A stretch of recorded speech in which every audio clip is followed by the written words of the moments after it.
Alright, so this is ship number 17, the Haiku, with Speed Frog, Tangent, Monolithic, and Tyler on the crew. This is the Crystal A ship, featuring 2 humans and 2 Crystal crew. The Crystal crew have a few attributes to them. They're a little slower, but not nearly as slow as Rockman. They have more health, but not as much health as Rockman. So they're above average fighters, but not as good as Mantis or Rockman are.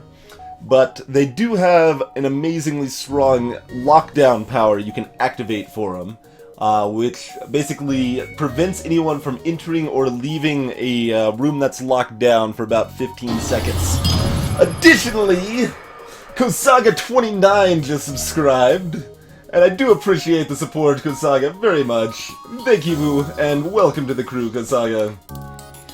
As I was saying, additionally, the Crystal crew also take reduced damage from asphyxiation.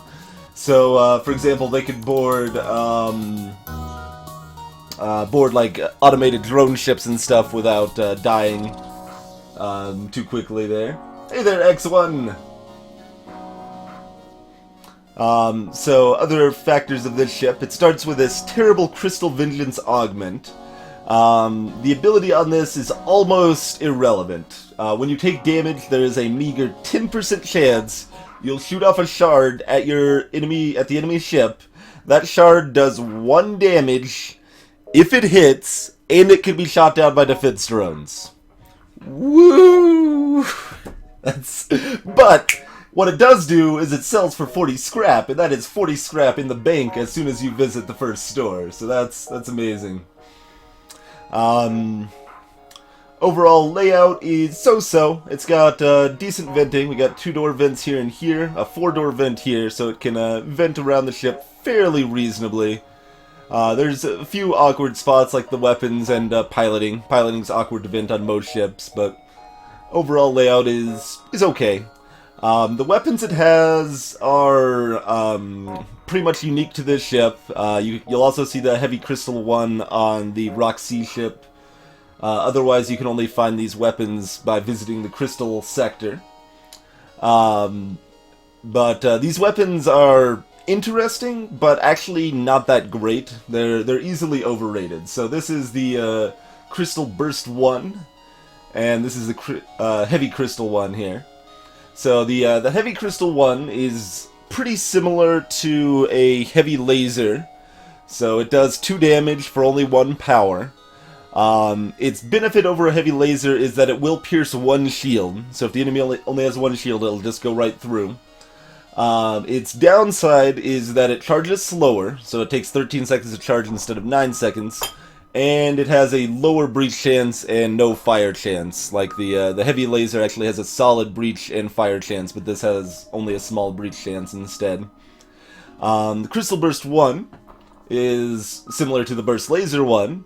Again, advantage is that it can pierce 1 shield. And it has a chance of breaching, which the Burst Laser 1 does not. But it charges significantly slower. 15 seconds is way slower than 11 seconds. And it doesn't start fires. So you're basically trading a small fire chance for a small breach chance, and that's about a wash. And I would rather have the fast charge time than the 1 shield piercing, but it does. So basically these weapons are really strong early on in the game. They just wreck against enemies that have 1 shield. I shouldn't actually say they're that strong, though. I should take a step back there. They're strong as far as damaging the enemy goes, but they're also vulnerable because they fire so slowly the enemy will almost always get the first shot on you and be able to hurt you before you have a chance to hurt them. So that can cause some early game damage and hardships there, but the other downside to these weapons is that they don't really play very well with other weapons. Since they can't take down all of the shields, they don't complement beam weapons, things like that very well. So they just don't like fit the slot you want them to nearly as well as other like laser weapons would for the most part. Yeah, Ellie, you do love the Heavy Crystal too. You can only get that in the Crystal sector though.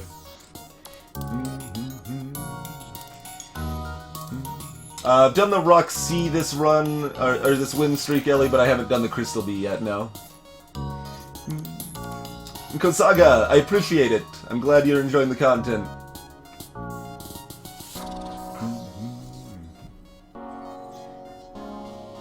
Karanid. Well, hopefully it'll be informative for you.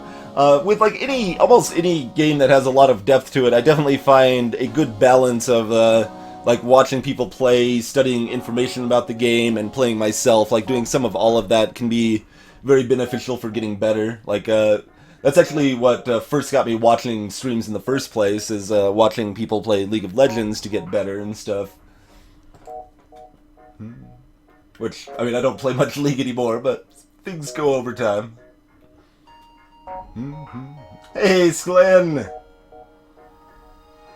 How's it going, sir? But, yeah, so that's the Crystal A in a nutshell, and, let's be off. Let's see.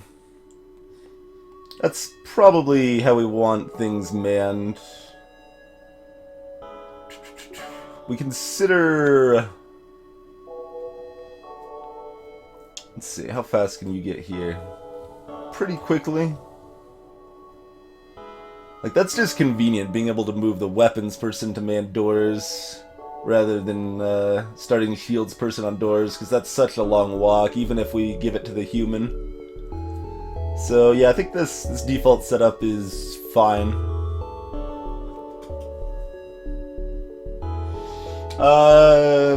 Kinshuru with the Crystal Vengeance at 50% be usable? I don't know, that's hard to say. It's definitely awkward to have an offensive tool that relies on taking damage. The main way I made it slightly more useful in the balance mod was simply make it sell for a lot less, so it's not like just an automatic, oh well, 40 scrap is way better than anything this could ever do. But that said, you probably still just want to sell it off in the balance mod. Hey, Braid Spoon! No, don't have any drones to sell off.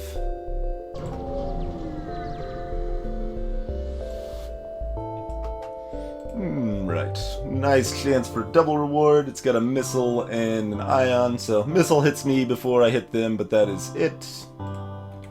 It's a little sad that this has no shields, because that doesn't benefit me at all.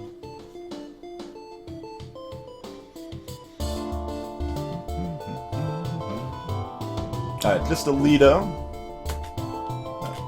Heading straight for weapons. Which do we want down? This is faster firing 2 damage. This ensures we take down at least 1 weapon?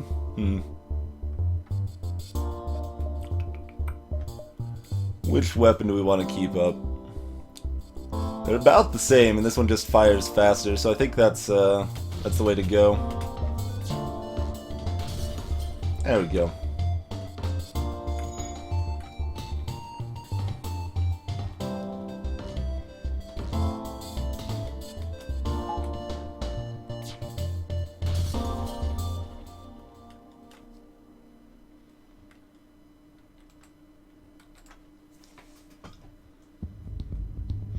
Yeah, I don't remember even the last time I made it to the Crystal Sector Monolithic, but going on a run with the Crystal A, Crystal B, or Rock C drastically increases your odds of making it to the Crystal Sector.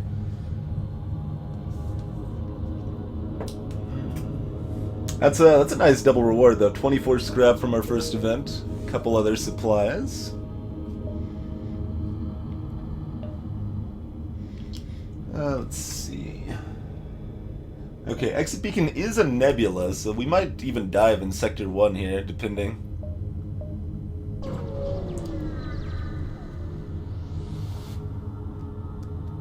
We'll see, Layla say. This is one of our main chances to do it. Or basically, only Crystal B after this one has any chance, because I'm not going to get a Crystal crew member any other time.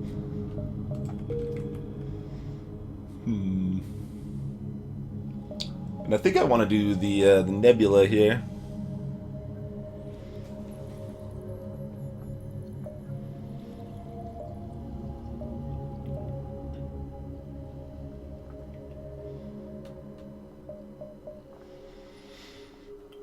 So if I do the nebula, I'm probably not making the quest beacon, yeah, because that doesn't connect to it.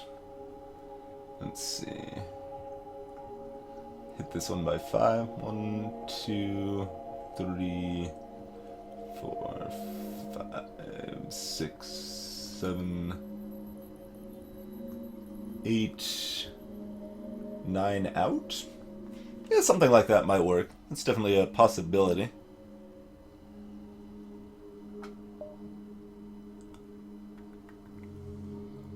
So yeah, in either case, I think we're going up this way. Hey, Inside Fastball! Welcome, sir. And Boing Boing Splat, welcome! Yeah, Boing Boing, that's something I feel should just be in the base game. That's time, and I don't have a Zoltan. This is one of the new events I don't know super well.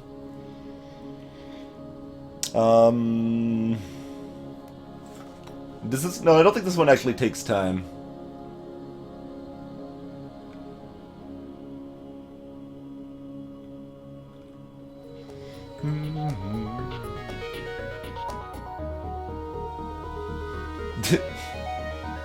Of course it's a pirate. Everything's pirates.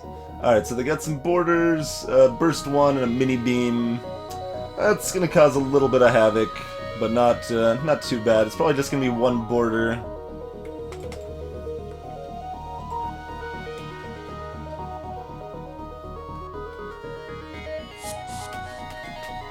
Alright, it's Rockman, so that's a little unfortunate, but not a big deal. Let's see.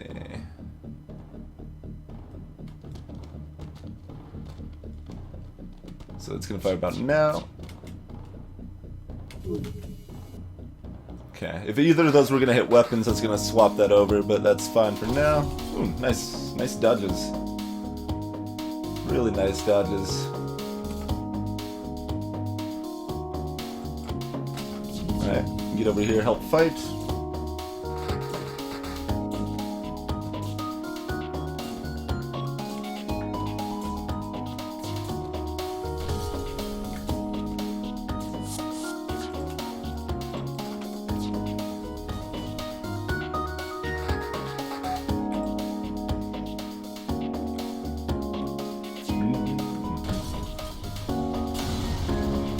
Yeah, exactly, X1. That's why I'm considering diving.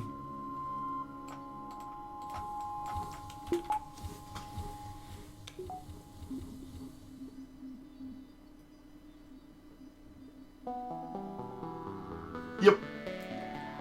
I wonder if that's... I guess that's kind of advanced, subtle beam things. That's probably not something that's going to make a tips and tricks episode, but it is an interesting little side note.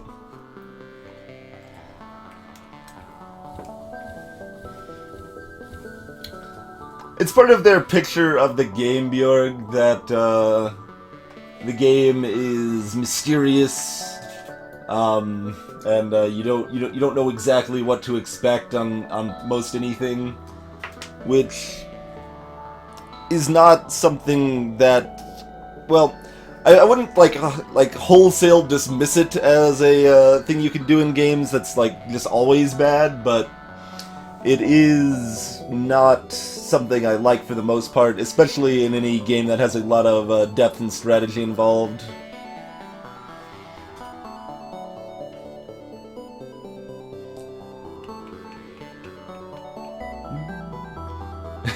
That's right, Kinshuru. Exactly as mysterious as the dark side of the moon. So I'm considering if I should go ahead and upgrade piloting for the potential blue option. This is a very questionable choice. It's probably a bad choice, but I think I want to do it anyway. I'd say this is an incorrect choice. We played some Spelunky pretty recently, Ellie.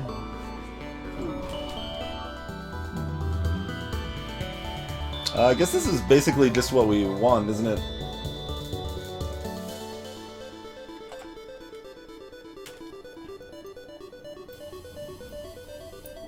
We did some Thwomp chests recently, and then before that we did some custom levels. We'll definitely do some more custom levels at some point.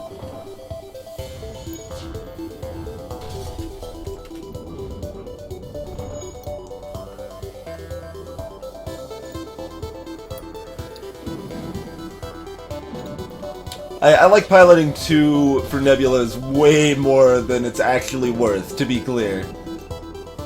But it is something I always want to have eventually, and it does give me the potential benefit that is fun to have, so.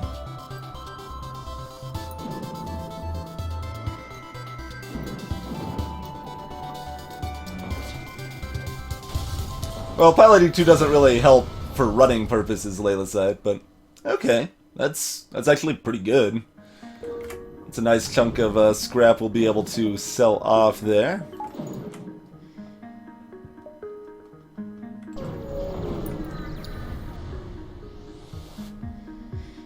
Intruders on board.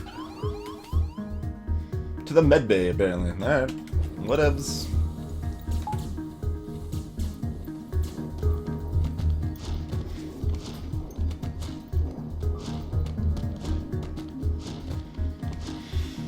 I would get rid of the burst first. This one's not good. This is like basically just a bad weapon. The crystal heavy is perfectly reasonable. 2 damage for 1 power is still nice, even though it doesn't like you're using it basically like a heavy laser. It's slower than a heavy laser, but not slow enough that it's gonna really slow down things much most of the time. Like this is a solid weapon. This is a bad weapon. Is the case, basically.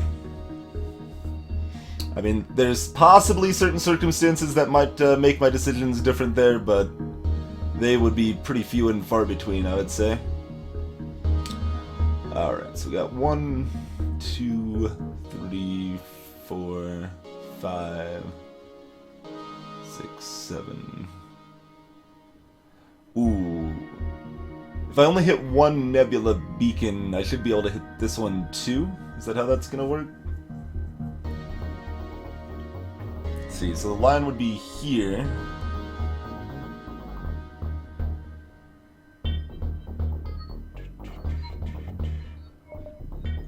So yeah, we'd rather hit this beacon than a Nebula beacon, I think.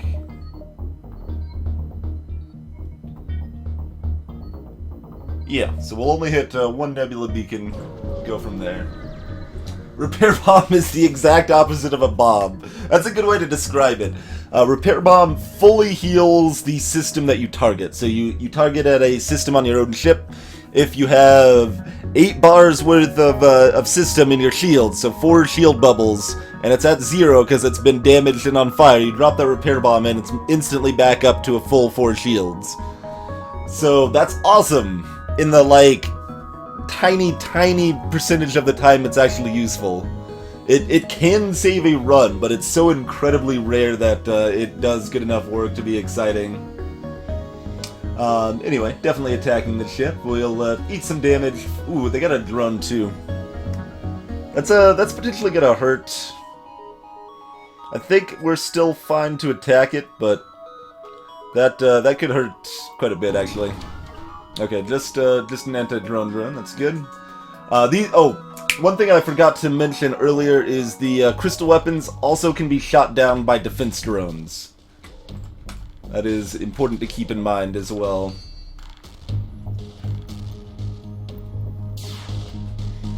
Dodge one. Okay, hit nothing important at least. There we go. And we breached it too. That's always nice.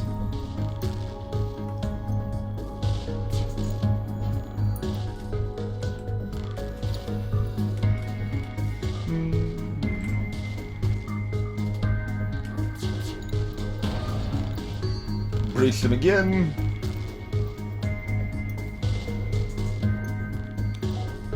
Sure, Volximo, sure. That is a thing.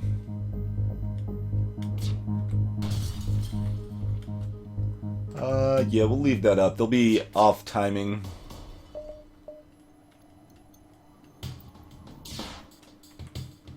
Doesn't matter where we hit these.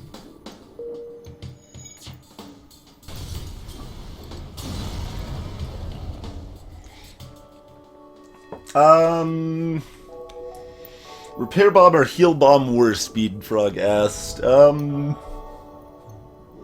kind of depends on your situation. Repair Bomb is always useful, where Heal Bomb is really only useful when you're boarding. So there's that difference there. Heal Bomb will be more useful more often when you are boarding than Repair Bomb will be just in general, though. So kind of neither. They're about equally bad. So like it's interesting. Like these weapons, like the Repair Bomb, I think is definitely underrated. Like people think it's worse than it actually is, but it's still not good enough to actually use. It's kind of like the System Repair Drone, actually. Yeah, that's in the same category. It's like people really underestimate the System Repair Drone. It repairs just as fast as an Ingi, but you can't tell it where to go and it moves slowly. So it's still not really actually worth using for the most part, but it's always kind of an interesting little thing. That's not a bad idea, Layla said. 7 scrap. In fact, on this ship I should definitely... Well, let's see. So we're definitely getting a store... Oh wait, we're not. No, we can get this store or we can visit this beacon. We have a choice. So we're going to visit that store. Unless this is a store, then we can visit the Distress instead. So in either case, we're visiting a store in either 2 hops or after 3 hops. We have got 40 to sell. Safest option is just to upgrade shields here, but I don't think that's necessary. I'm gonna keep the money for the shops. Alright, Ion, Mini Beam, Hacking, double reward. Alright, doors, not a problem.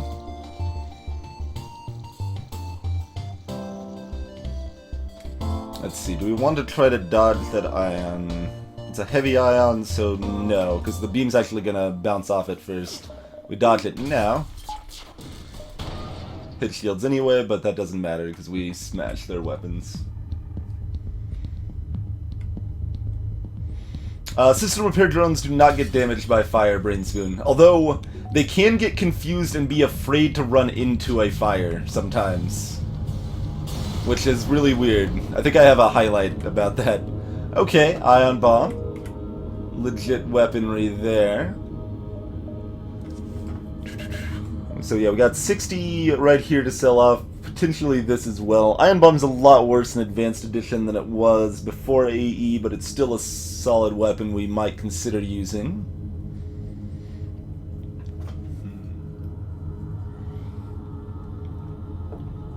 I would say actually almost any ship I still want to go to a store late in Sector 1. So there's a subtle advantage in visiting stores earlier in the game, Sector 1, Sector 2 especially on hard mode, is that you're not giving up as much scrap as you are in later sectors by visiting the store. Because instead of visiting the store, you can generally go to another beacon instead and get money from it. Whereas you're only missing out on like 15 scrap in Sector 1 or 2 on hard, and in Sector 6 you might be missing out on 40 scrap. So it's that's a subtle difference. That's definitely not like a strong consideration, but it is a nice little bonus there. Oh, I don't know, Monolithic. As we were talking about earlier, this is absolutely one of my least played ships in the game. But picking up a teleporter on this ship is definitely solid. Like, the 2 crystal borders are good. There's no denying that. It's kind of a toss-up. Firebomb is more fun. Firebomb's not good, though. It requires 2 power. It doesn't do enough for that 2 power. Hey, Blackfire. Breach Bomb 2 is definitely very good. Alright, so we got teleporter. They do have a med bay. Potentially annoying bomb. Probably nothing terribly exciting here.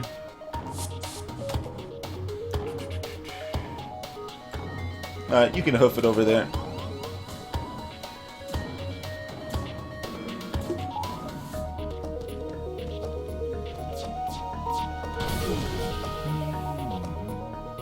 Breached. Oh, I got that shot off right as it was getting damaged. I could have got the second shot off if I was paying closer attention there, but...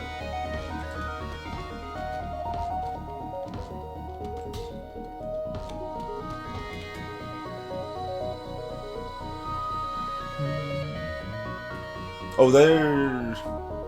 Oh no, that's right, we got that second shot off. I was like, wait, we couldn't have started a fire. How did they take more damage there?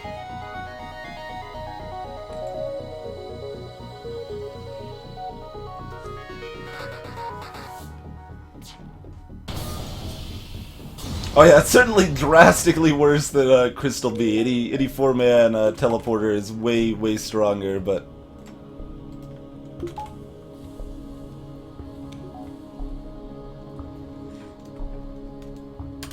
I mean, part of that, Kinshiryu, is just getting, like, making more opportunities for that sort of stuff to happen. That's, for example, why I generally upgrade piloting to level 2. That gives me a chance for the game to give me a free weapon or drone.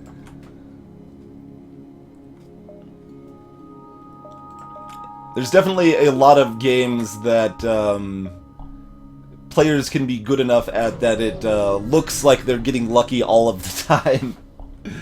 That's definitely a thing that could happen. I think it's always best to do one here. Oh, never mind. This is a different one than I thought it was, but yes, we want more crew. King! Well, now we have an even stronger boarding party. Anyone interested in being the Mantis? So, 1, 2, 3 out. That seems pretty good.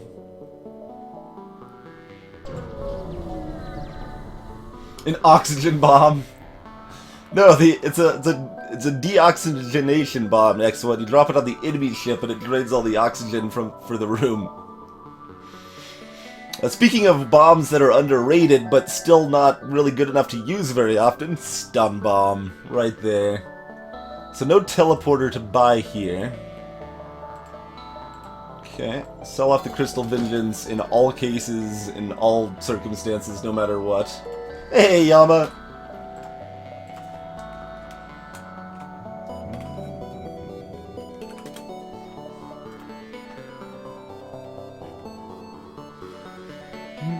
Greetings, Shirix.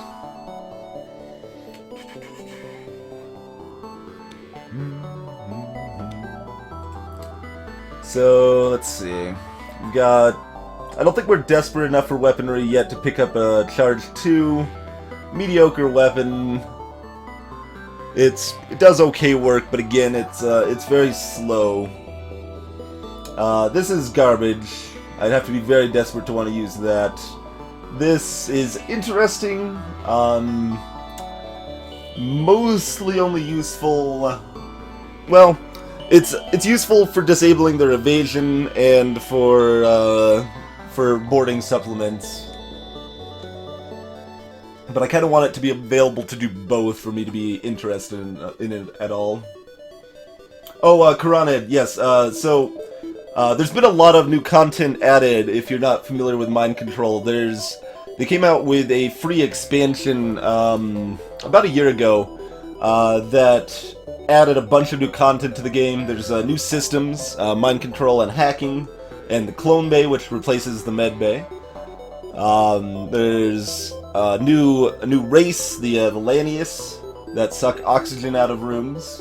There's a bunch of new weapons, like these charge weapons, the chain weapons. The charge weapons work by letting you kind of choose how many you want to fire off. So this gives you 1 laser every 5 seconds, up to 4 lasers. So you can fire 4 lasers at 20 seconds or 2 lasers at 10 seconds. That flexibility is not amazing, but it is definitely helpful. Hey there, Kerr the dog, welcome. Yeah, you can do that. You can definitely kill off the enemy crew with Mind Control. It's not the strongest, necessarily, but it can do good work. You kind of want the right weapons to go with it. Recursive Blaze! Thank you very much for the host, good sir. How's it going tonight?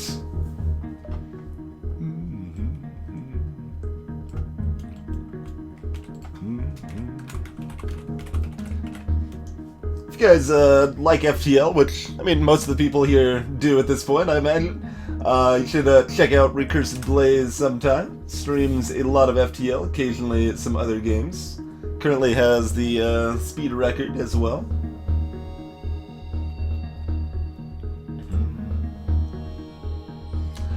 So anyway, options here. Drone control only has system repair drone. We're not too excited about that. Mind control we can use to increase our accuracy or potentially kill off the enemy crew. It's also strong if we later get boarding to supplement that, but we're not super excited about buying that yet. We're gonna go ahead and sell off the repair bomb. I'm not super excited about using the iron bomb because of how slow it is, but we'll hang on to it for now. We're not desperate enough for scrap, so we'll hang on to it for now in case we need it later. We're gonna go ahead and upgrade our shields here.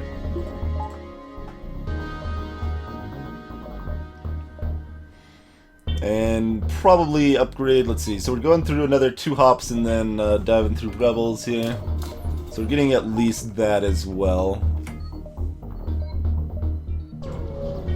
Oh yeah, that's right, I saw you were doing Captain's Edition tonight, Blaze. Hey there, Farplane. An adhesive duck. Happy Easter to you as well.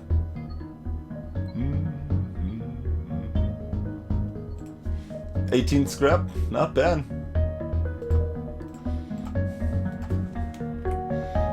Oh yeah, you want the full name. Sorry, Ellie.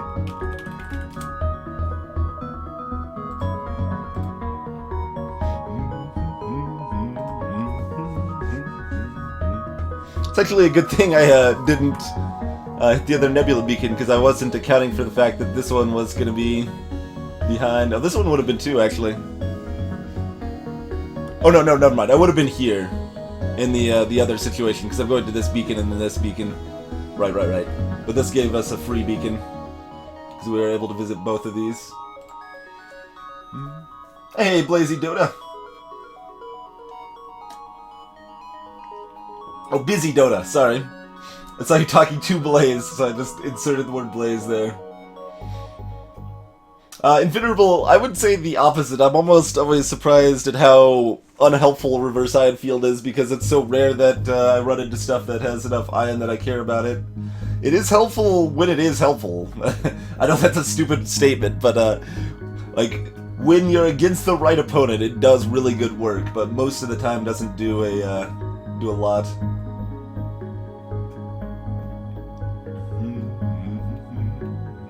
Hey, Radiant Eyes. Alright, just figure out if there's any other upgrades. I guess we'll see where we're at on scrap after this beacon here.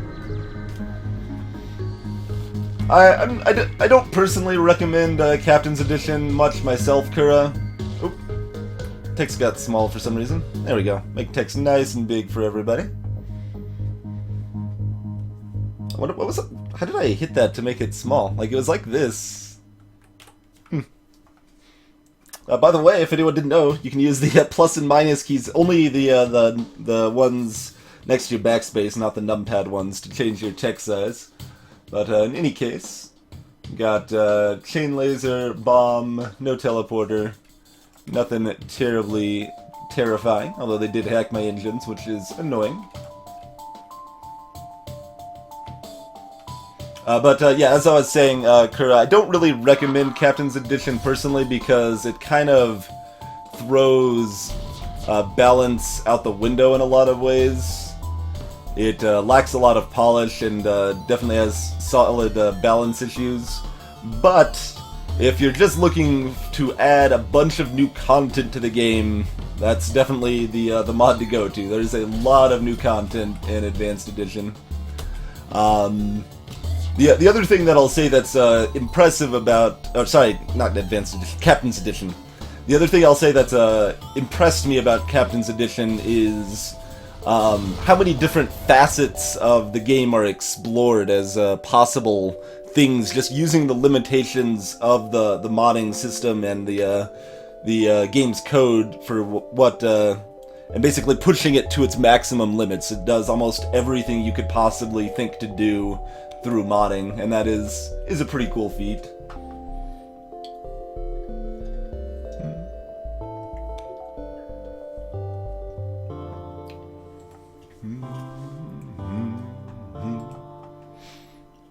Alright, do we want another engine upgrade for running away from these rebel scumbags?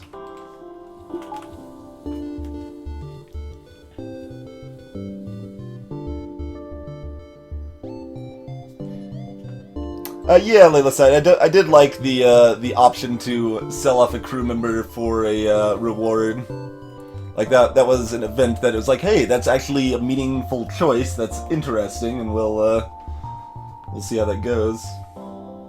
Yeah, I mean, Sleeper Service isn't a native English speaker, and it does show, but I mean that is still a lack of polish in the mod that can be annoying. Yeah. Well, this is better for our current situation, but I don't think that's really important enough. Because we want the scrap elsewhere later.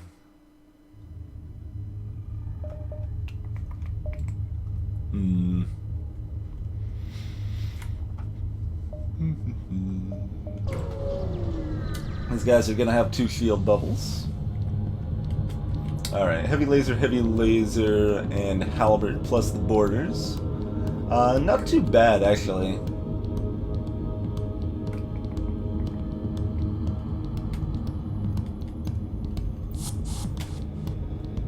Two engines. Okay, only one guy, actually. Right, yeah, they don't have heavily increased crew, at least on the low end. We do need... Oh, I should have already done this. That was a mistake.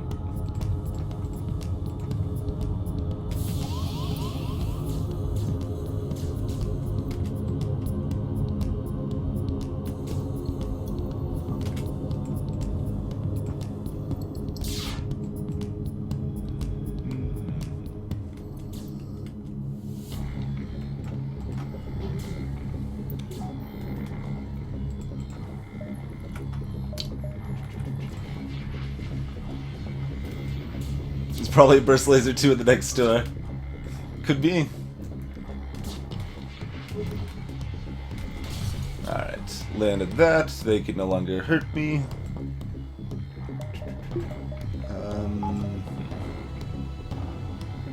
Yeah, we better keep these up. Yeah, I wanted to try to find another power to power up oxygen, to get oxygen in the engines room so I could man the engines to increase the rate our FTL charges at, but not terribly worth it.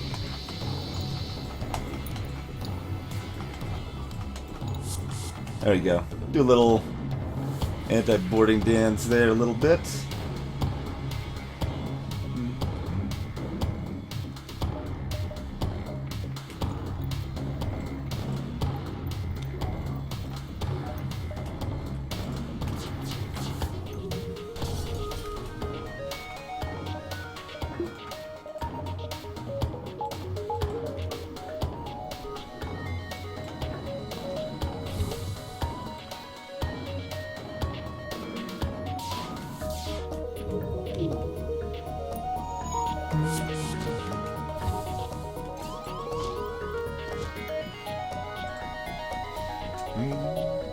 Hey, Sentient Sludge! Welcome to the chat, sir. Tips for Slug A. Don't underestimate the power of the Breach 1 bomb or the dual lasers. Those are both incredibly strong weapons for only requiring 1 power. And the ship has 4 weapon slots as well. You should basically always keep at least one of those 2 weapons all the way to the end game. Potentially even both. Very, very strong weapons. Catch you later, Super Killer.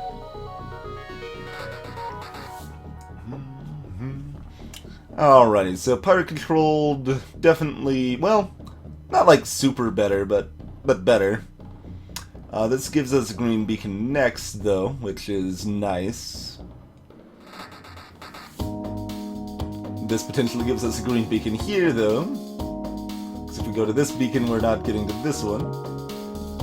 Oh, if we go to this one, we're not going to this one. This is very, very forking back and forth here. So we're hitting some number of green beacons. Nebula's a little stronger since we've already got the piloting upgrade. We don't have long-range scanners. Oh, another thing to consider is the fact that the lower scrap rewards in the nebula aren't going to be as big of a deal in Sector 2 as they would be later in the game. Yeah, what the hell? We'll go to the nebula. That's not my usual choice, but we'll head that way.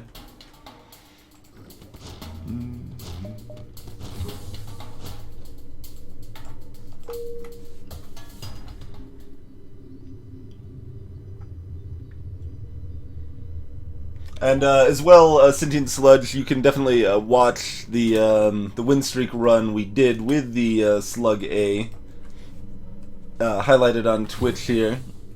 That might give you some ideas as well.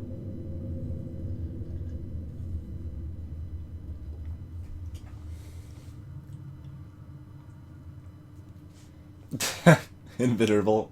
Ha. No, Brain Spoon, you can only have the Breach one on the Slug A.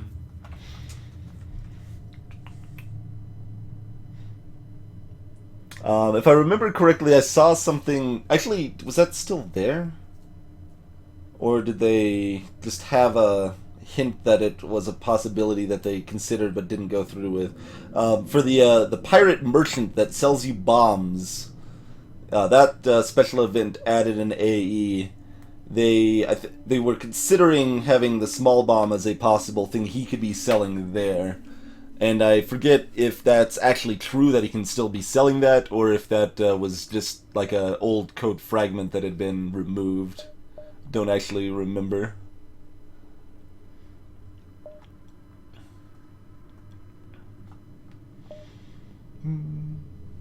Yeah, started. I don't actually remember. Oh, this was delivering the cargo. That was this quest. Okay.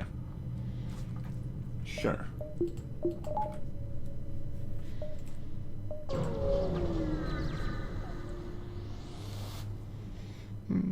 Okay.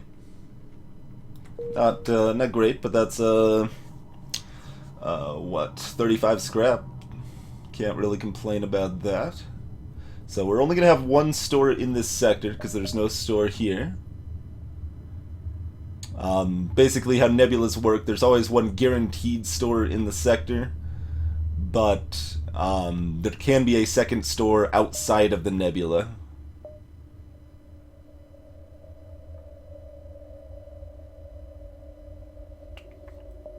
Yeah, if we don't go back here, we're missing a lot of possible stores. We don't have to see a store, but we've got a pile of scrap. We'd like to find a store if possible.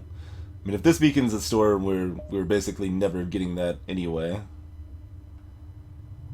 But everything else... We know this one isn't. We'll be able to see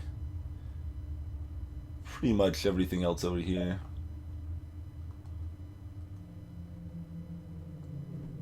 Yeah. So I think we'll go back.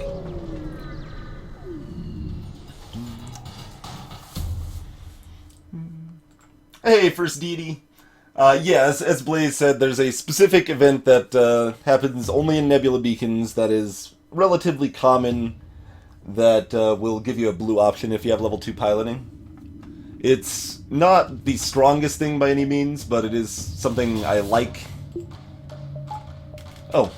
Oh, they're gonna board me, but that's fine.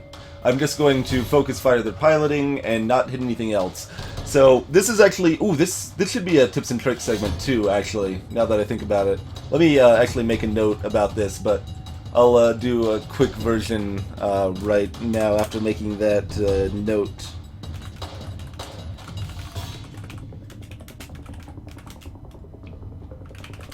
Basically... so this is an Ion Storm, Plasma Storm here. So both of us have reduced power in our systems. Like, for example, their engines are off right now. Have no power in it. They've only got the mini beam powered, not the heavy laser. And they do have power to the teleporter and other stuff instead. So like me, they have half power. What that means is they're going to keep that power that way, the way they set it up here, until something changes. We really like how their power is set up right now. Their mini-beam can't hurt us, and they have no evasion, they only have one shield. So we don't want to change anything. We don't want to rock the boat. So we just want to peck at their piloting here, because that's not going to depower anything or change anything for how things are currently set up. So if we hit like their weapons, for example, that might do enough damage to let them raise their shields higher, which would make them then harder to kill, things like that. So keeping them easy to kill, this is definitely going to be the easiest way to go about it.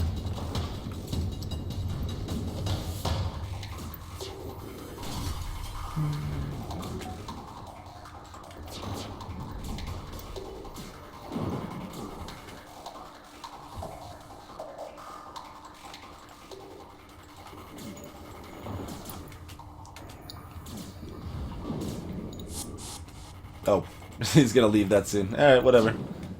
Keep walking through the low oxygen area. It's cool.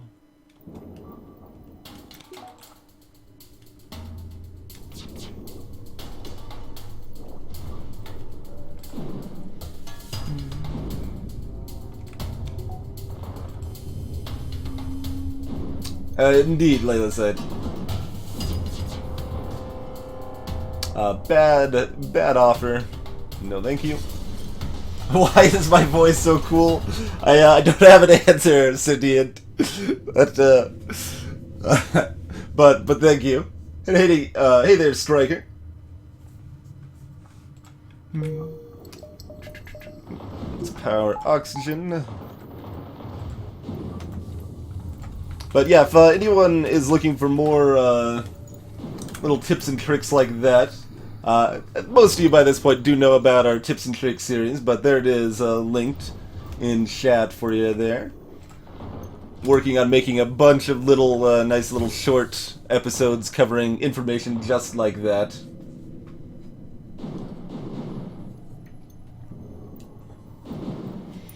Busy, he teleported him back when he got low on health. That's just the reason. When the enemy crew that's boarding on your ship gets low enough on health, they just teleport them back to their ship. Pretty much just that. Their teleporter has to be off cooldown as well, of course. Considering they had no power in their engines, I'm kind of guessing they had a level 2 teleporter powered. I didn't actually measure the time or pay that close attention to it, but that would be my guess.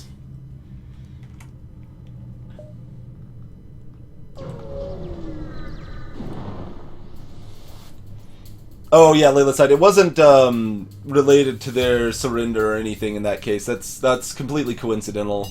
If you actually accept a surrender, then they'll teleport their guys back right then, but otherwise that has nothing to do with it. Alright, so mind control, mildly annoying, missile, gonna cause a little bit of damage, but that's about it. Annoying guy to mind control, but that's okay. We'll switch the power over once, and it's just level 1 mind control. No, it's level 2 mind control. That sucks. Gonna have to avoid the shots a little longer there.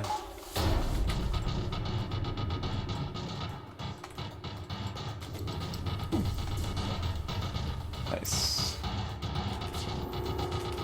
Alright, I took that out. We'll take the mind control out with the others. Okay.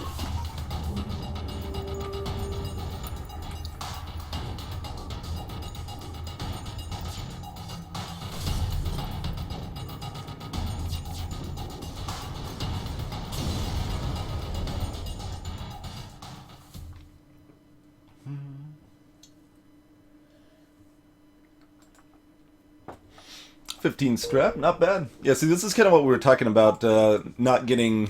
Because that was just a low scrap reward, but since we're just in Sector 2, it is basically like a medium scrap reward. It's just not much worse. They kind of scale up and get significantly worse later, but start pretty comparable early.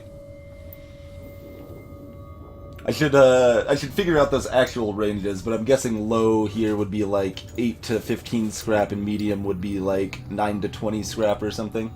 So medium is still certainly more, but the difference isn't too terribly drastic. There's our store. Okay, so we definitely don't find that if we don't loop around as we did. Yeah, go and visit the store. Alright. Fleck 1. Not the laser I asked for, but we probably buy the laser one. Let's see what else we got. Crew, bad augments, and hull laser 1.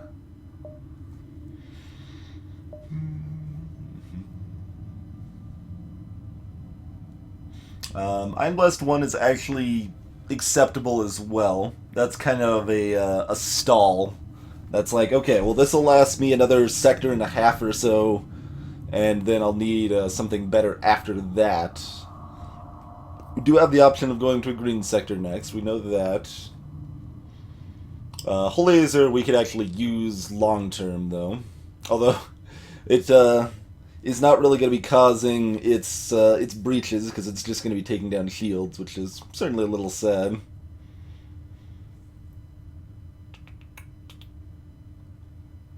I mean, we only need to take down one shield.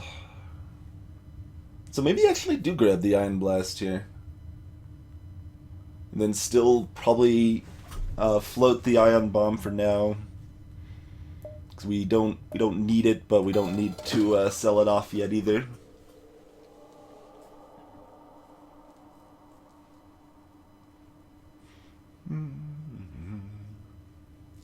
Alright, Karanid. Enjoy your lurk, sir.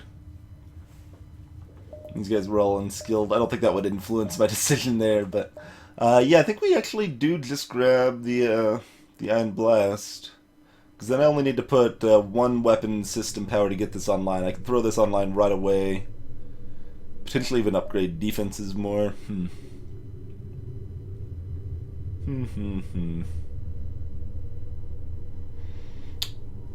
Potentially give me the option of getting another iron weapon in addition to that, like a second Iron Blast 1 or a Chain Ion or whatever.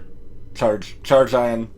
Chain Ion sucks. Screw you, Chain Ion. Charge is good. Chain is bad. 2 legs good, 4 legs bad. These are basically the same weapon, but this one's cheaper and can cause breaches. So chain laser is not even a consideration here. I definitely feel like I have to buy one of these. We're not hitting another store until Sector 3, and we don't know how easy we can hit one in Sector 3, even still. Yeah, I think I just buy the ion. And that also is going to leave me with more scrap free to put into other things.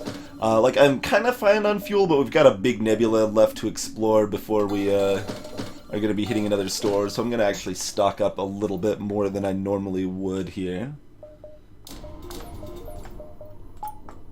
Throw that bad boy online.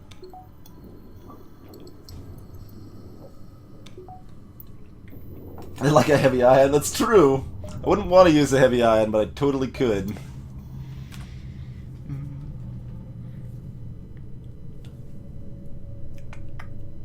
So, yeah, there's not too much else we'd be looking to buy if we had the opportunity. We could find a random event store, but that's very unlikely. So, I mean, yeah, next thing... So another thing I've been thinking about doing is upgrading sensors to level 2 early, and just see how many blue options I get from that, to see if it's something I consider worthwhile at all. And we do like getting our swag sensors. We actually already hit one option that would have had a blue option for sensors. We got the good result anyway, but we just won the coin flip instead of having it guaranteed. Because there's... Sensors 2, I think, just has more blue options than basically anything. But it doesn't do anything else for me, which is why I don't like buying it. Piloting 2 only has the one blue option that I care about, unless we visit a Landia sector. But I care about having Piloting 2 regardless of the blue options, whereas Sensors 2 does nothing for me. Latest, if I'm getting Sensors 2, I'd be getting it like now or never kind of thing. Because I kind of want to pick them up early to compare. That's probably not something I should really be experimenting with in the middle of a win streak, but still tempted to.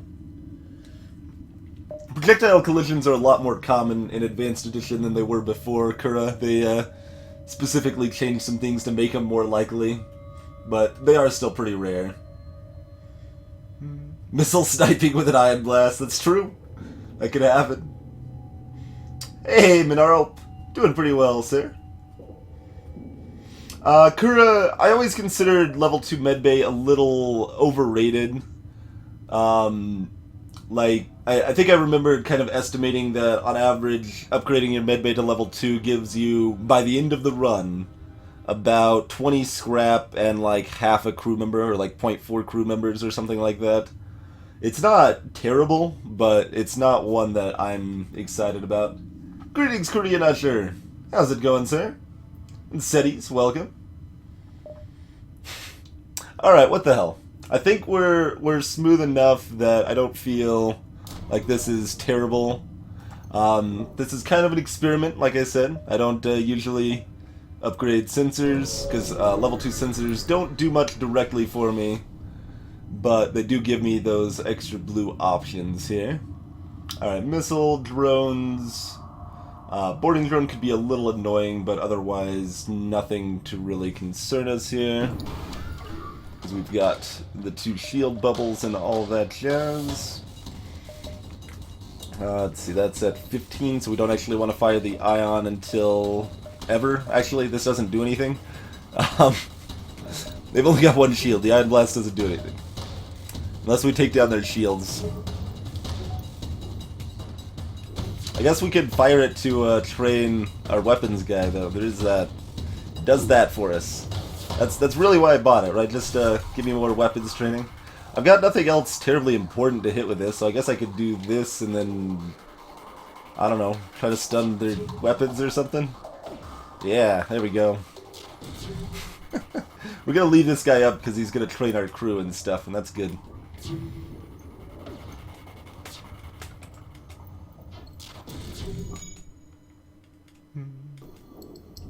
Iron Blast stun their weapons before it got a shot off. Hey, Fallen Angel. I've already done some risky and some science stuff, Bjork. Remember when I did the Great Eye and the Lanius A run and kind of got myself wrecked partially because of that? That was a thing that happened.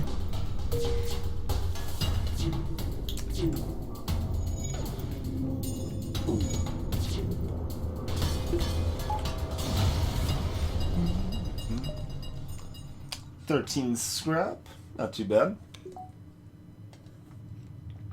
Nice, Korean, nice.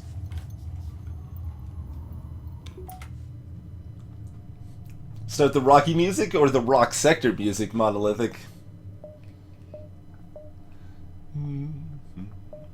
I suppose we should bust out the piece of paper since the lines on screen are not accurate for a nebula here. Let me count my hops. Back to the old times. 3, 4, 5, 6, 7, 8,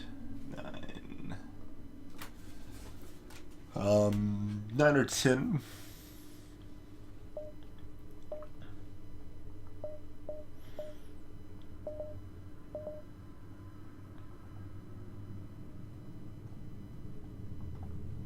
And of course, we can still potentially dive if it ends up like where this would be 10 and this would be 9. That would be fine. So we want to hit more beacons. I don't know about a best moments thing, Cryuji. If people like specifically can find and like timestamp a bunch of best moments for me, I could piece something cool together like that. But I don't think I would have the time to search through all the runs myself and find a bunch of highlights. Fallen Angel, impossible. We are not failing the run. We've already got the Fed C done. There's no other ship that I will lose with in Advanced Edition.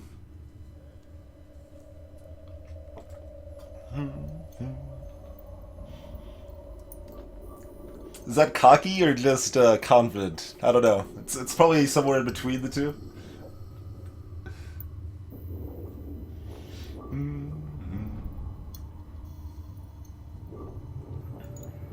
I've definitely done that, Mineral. Rock sector, best sector for music.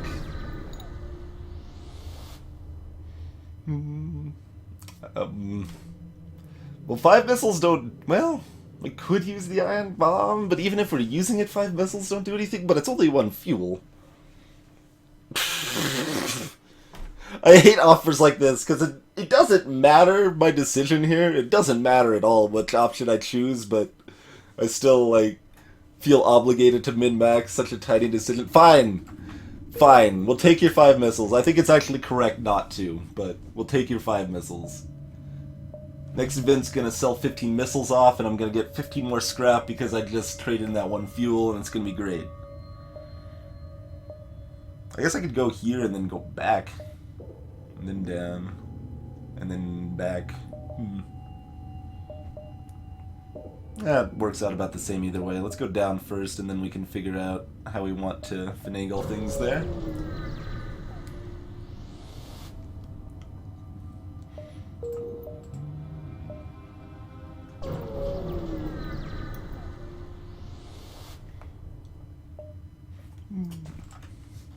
Burst 2 and an ion. You got some legit weapons there, sir. Once again, ion bomb does nothing. We'll power up, or sorry, the ion blast. We'll power up the ion bomb in case they like wreck me in some fashion, like take all my weapons offline or something. Then I can maybe keep just the ion bomb online to disable their weapons for a little while. Although I would still just want this up because that disables them too. I don't know. It's better to have this up than this though, so I guess we'll do it. It's not going to make much difference. I forgot to power that up when they fired the ion, so that was a little mistake. Not a big deal, but it is a mistake. Could have, we've had another 5% chance at avoiding that 1 damage if we did it correctly.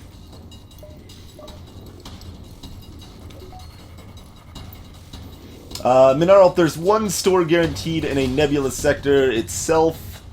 And there's a chance, basically a coin flip chance of another store available outside of the nebula proper.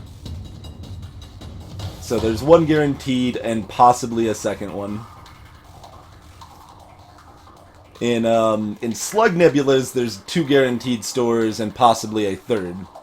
Like in the same situation that 2 of them are guaranteed in the nebula and 1 could be outside. Yeah, it's definitely 1 to 2 in nebulas. 3 fuel, we're a little tempted there, but nah. We can do better.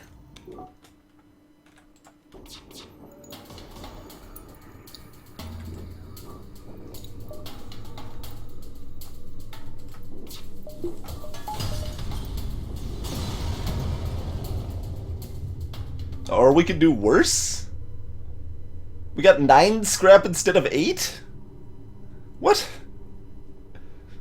At least we still got 2 fuel. We got 1 less scrap and 1 less fuel. That's not how that's supposed to work. Hey, Tussin Man. Welcome, sir. Yeah, we were talking about it earlier. I think this is easily one of my least played ships in the game. Yeah, Mineral. Yep.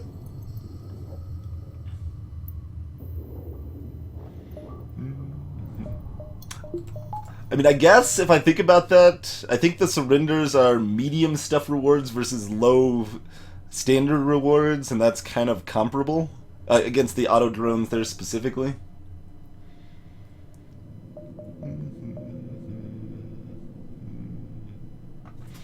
Alright, let's count our remaining hops now that we are closer here.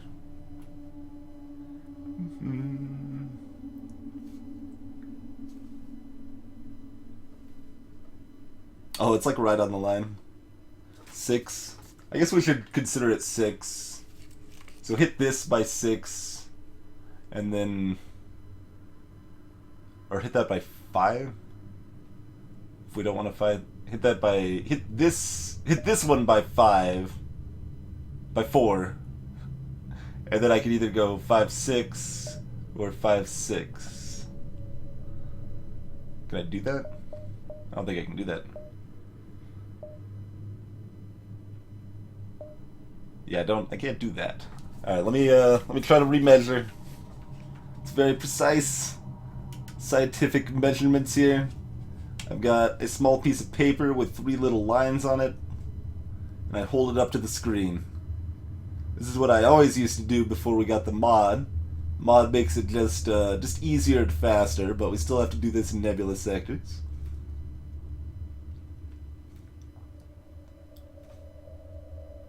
Five, 6. Yeah, I think that's 6 until that's overtaken. I should be measuring to this, though.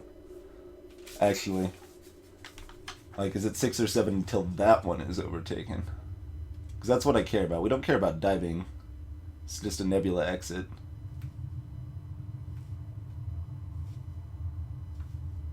So that's only going to be 6.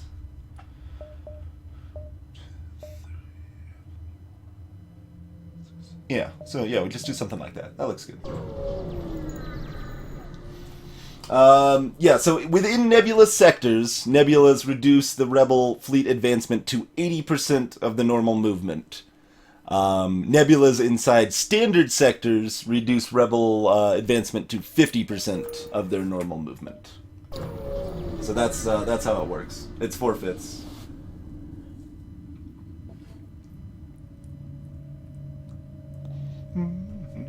Alright, drones, missile, potential double reward. Yep, not a problem. Oh, beam drone too. That's not gonna do nothing. In fact, we don't even need to do that. Alright.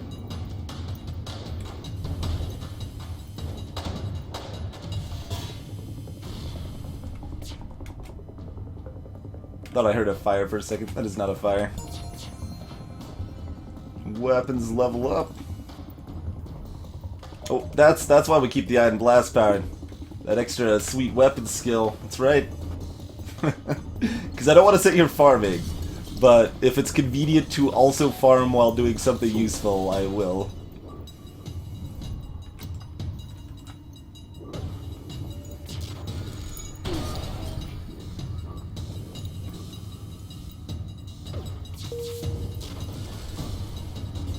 Well, the double reward could just be mapping Fallen, which is not something I'm excited about. And what were you saying about it being guaranteed, Fallen Angel? Yeah, I was pretty sure that one could just be a nothing. And I think it can also be mapping.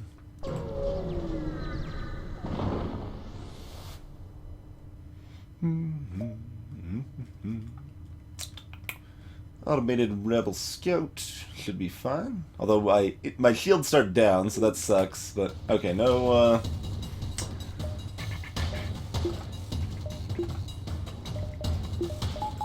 No drones. Free fight. We're gonna use the same thing we talked about last time. Just not rocking the boat. If we hit weapons, they're gonna power up hacking. That could cause other annoying things to happen. So we're just going to trivially kill them off like so. Alright, now we can no longer miss. Oh, because I just... See, I just said... what did I just say? What did I just say about not rocking the boat? Okay, it doesn't matter. They hit doors. I like how I just explained why I can't hit engines, and then instinct took over, and I'm like, okay, the standard thing to do here would be to also take out the engines, so we can make sure that when the piloting goes up, yeah, no. But that's fine. It worked out fine, but that was actually just me demonstrating that if we take out their engines, they're gonna bring their hacking online. So demonstration complete. Hopefully that was informative. There we go.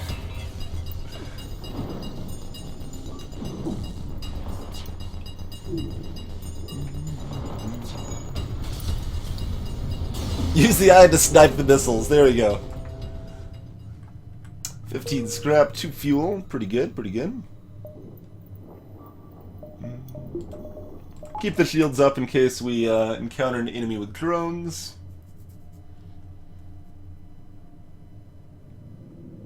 Oh, Kura, interesting. Yeah, so we can hit all three. Yep. And then we dive out. Sounds good.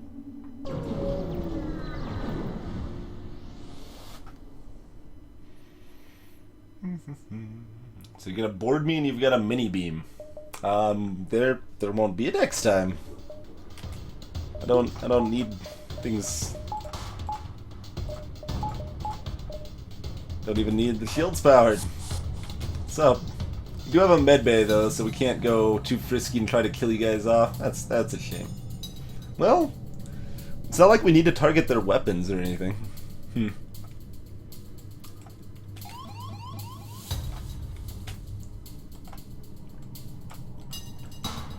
So kill that guy as quickly as possible. Don't give him a chance to go back to his home planet. There we go. Now,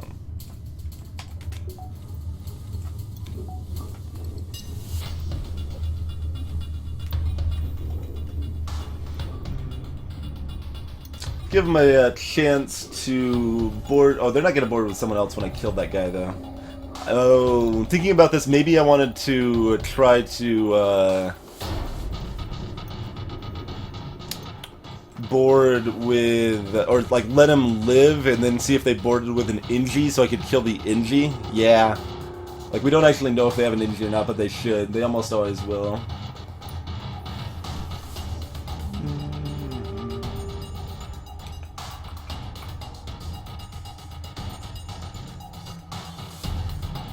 Well, yeah, I'm actually not sure about their levels. So automated drone ships are treated as if they're manned by a level 1, not level 0 person on all systems, if I remember correctly. And there's definitely like in combat, enemies definitely seem to do more damage later in the game. But this is not something I've tested thoroughly, and they don't seem to level up normally. So. Like, I haven't noticed anyone, like, having engine skill or anything like that to give the enemies more evasion, anything along those lines, so I don't know for sure.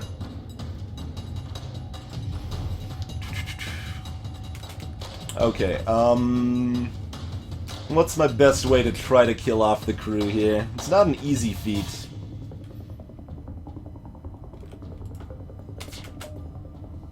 Do we want to fire the second shot? Kinda don't even want to fire the second shot. Oh, that's too bad. Alright, well, someone's gonna go there from engines. Okay. Start damaging him from here.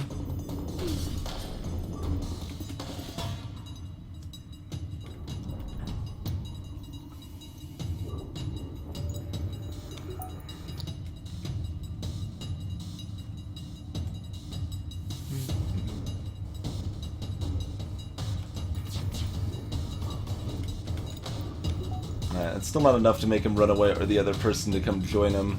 So yeah, I don't think we're going to be doing anything. We can kill off one of the other crew members, though. That's good, right? Yeah, if we don't start a fire, they're not going to send the other people to go help. So crystal weapons are actually kind of bad at killing off the crew for that reason.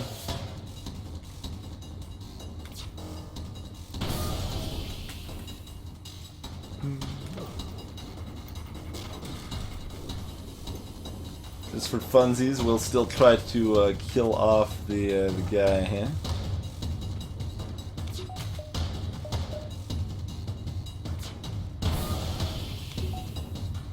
Oxygen's not destroyed, though.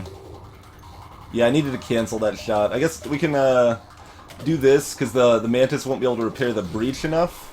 So this might actually work. We'll see if they get anything repaired. This might work. I guess I could use the ion bomb, that's true. I don't know if the oxygen's level 2 or not, though. If it's level 2, I need to use the ion bomb.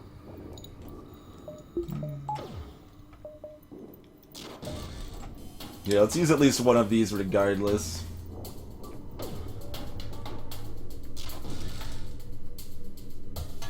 Oh, that is rough, Monolithic. Yeah, Triple Burst 2 is not a fun opponent. Yeah, that's how I think of it as well, Layla said. And then this ion bomb will keep it locked down. The fact we saw that the room was white when we hit, right? Yeah, so they have at least level 2 oxygen. Oh, they actually got this repaired! No! Not supposed to get that repaired? That still might be okay, though. Because we can still drop another ion bomb or two. Okay, it's starting to get a little pink. And that's that for the Ion Blast.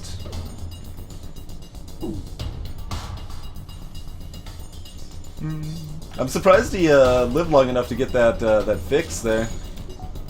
I'm surprised that shot hit. Also.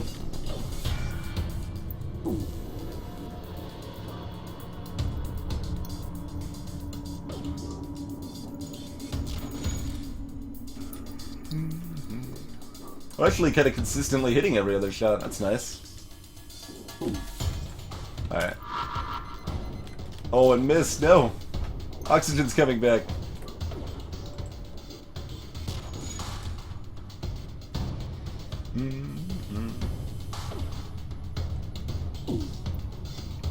We're using 4 ion bombs. I don't even care. It's personal now. Oh, 5. We're using 5 iron bombs. 6 at this point, probably. We traded that fuel for those 5 bombs for this ship, okay?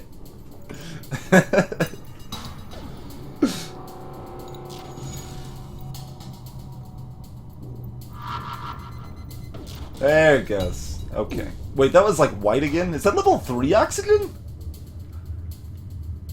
Yeah, we might actually get there. That's a shame. Iron bombs! Full of all the minerals you need. Yeah, I'm pretty sure we're not getting there.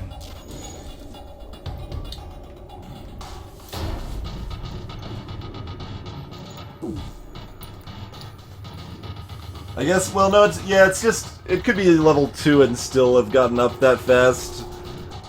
Because we missed 2 ion bombs in a row. And he was, like, charging at 2 rate most of that time. Kura, I can't do that, though. We're in a nebula. Sensors don't do anything in nebulas. Alright. Oh, wait, I was about to jump. How about we kill the enemy? It's like, no, let's jump away. We can't asphyxiate him. Well, I've done challenge runs like that before, but the win streak is plenty of challenge. Don't need to run away.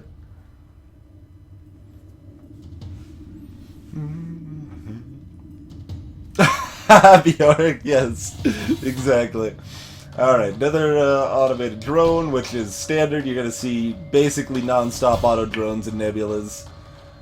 Is that just missile and drone, right? Beam 2, whatevs.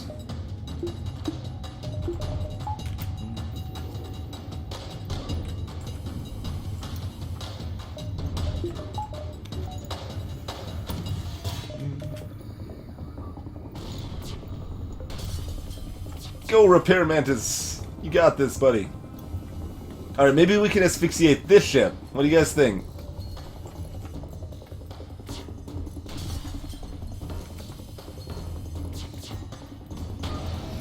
I think level 3 sensors should just work in nebulas. I think that should be something that happens when you get level 3 sensors.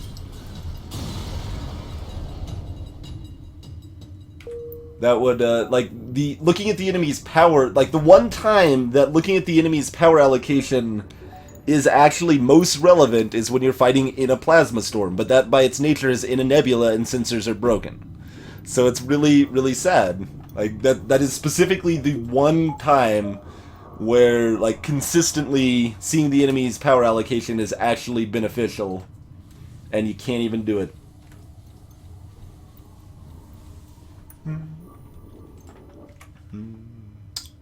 Oh yeah, one more. One more, then we upgrade.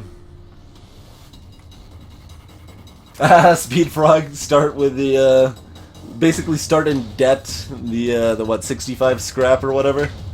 That's kind of interesting.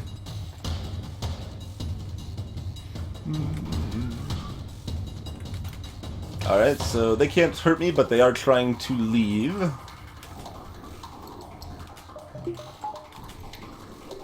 Iron Bomb could do some work here.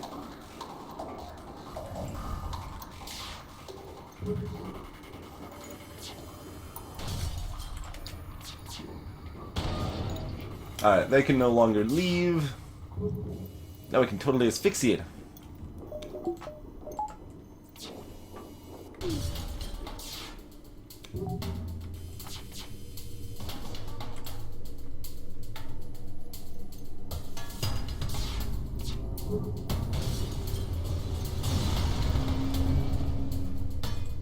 Eight scrap. Huzzah!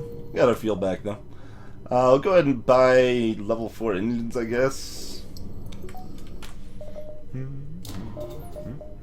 I don't think we need to buy the power for it right now. Although if we want to hurt the other ship, yeah, fine. We probably do want to actually hurt the Rebel Elite here, don't we?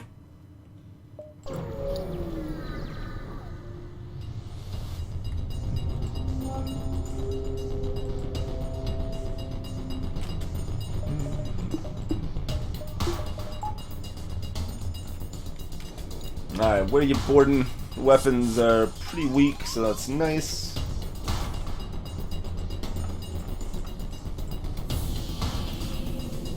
Tchaikovsky, welcome! That's right.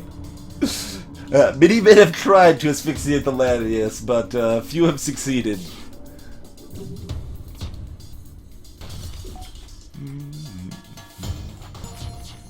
Oh man, should I try to kill this guy for that one bonus fuel? No.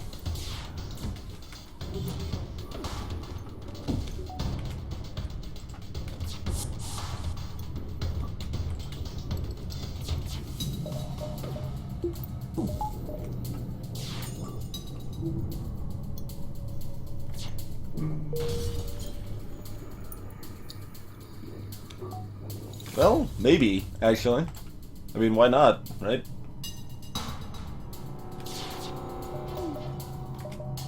Yeah, actually, why not?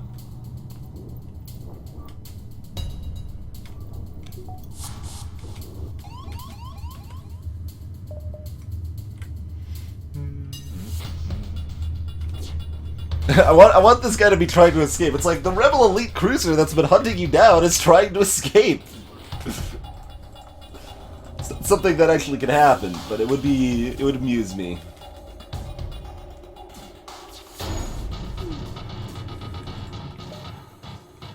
We'll just let that guy. Well, I mean, there's no reason not to do this, I guess. Oh, hey, what are you doing?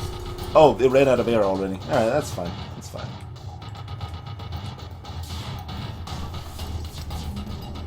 One fuel hype. Oh yeah. Look at that free one fuel. I was gonna jump away. Instead I get one fuel. Nice.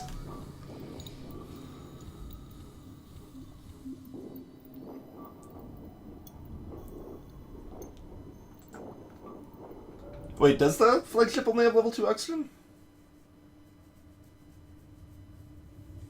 I'm trying to think. I kind of thought it had level 3. Like, it makes sense that it only has level 2 cloak. It needs to, because otherwise it removes too many weapon options against it, but... I never actively try to kill it. I basically only kill it incidentally. It matters so rarely, I don't even think about it much, you know?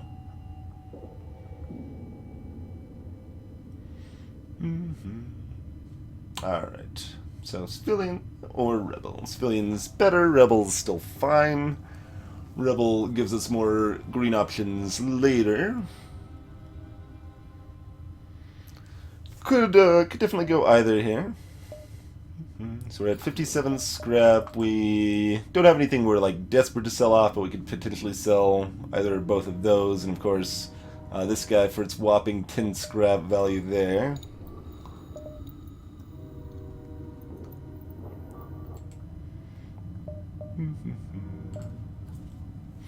So standard choice would be civilian. That's probably just what I go with. Yeah.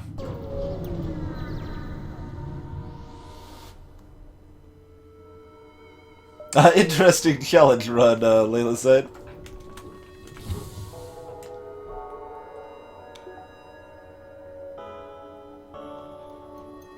You can jump around as long as you want, Mineral. That's you have figured out how to get a high score in this game, and why I am never going to try for a high score in this game.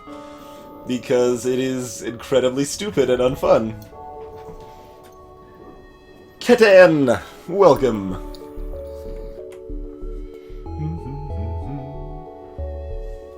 Alright, so exits on that side of the line. We want to hit in odd numbers, so we probably want to hit all 5 nebula beacons here. I think we will probably just start with those then.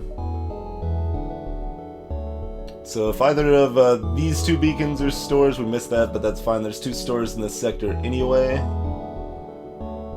So we'll probably hit like these ones and then hop down here and kind of... Oh, this store, that beacon's never being visited either, neither is that one. So there's 2 more beacons out of the loop.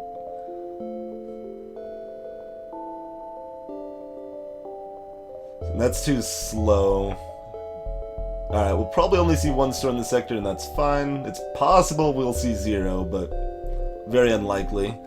And that's part of why we kept the ion bomb, in case things go south as far as that sort of exploration goes. Let's see, we're at 12 power. We could buy 1 more power to improve our situation in plasma storms. 4, 5, 6, 7...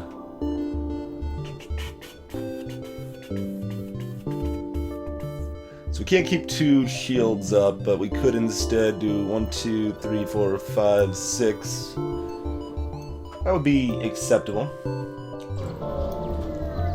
Hey, Ed. Welcome. I've never seen anyone stream it, Minarl. It's incredibly tedious and boring. But you can try to find it if you want. I mean, I think the highest score I've seen posted was like 50,000 or something.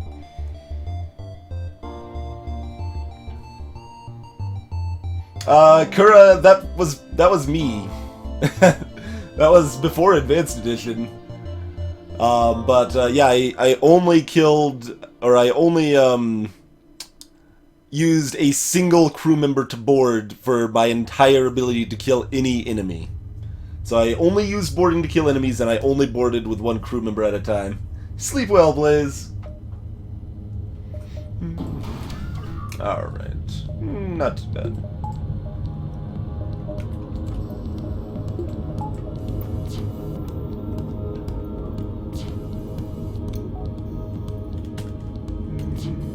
About that.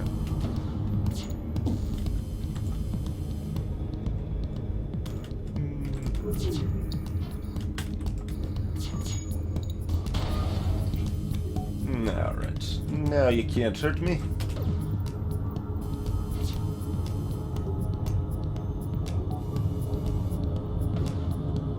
Replaced with only boarding drone. It would be harder in Advanced Edition because the flagship has a lot more tricks up its sleeve.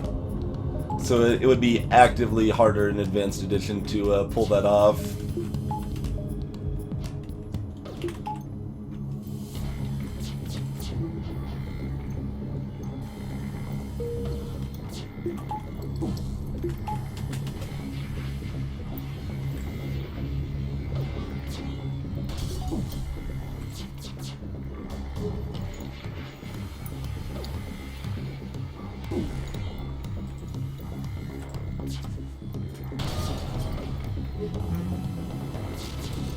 There's no ships that I'm worried about, Ed.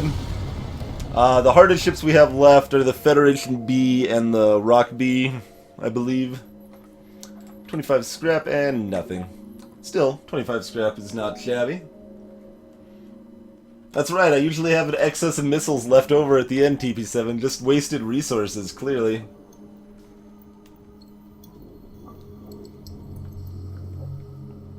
Hey, Economy Sheep. We're early Sector 3 right now.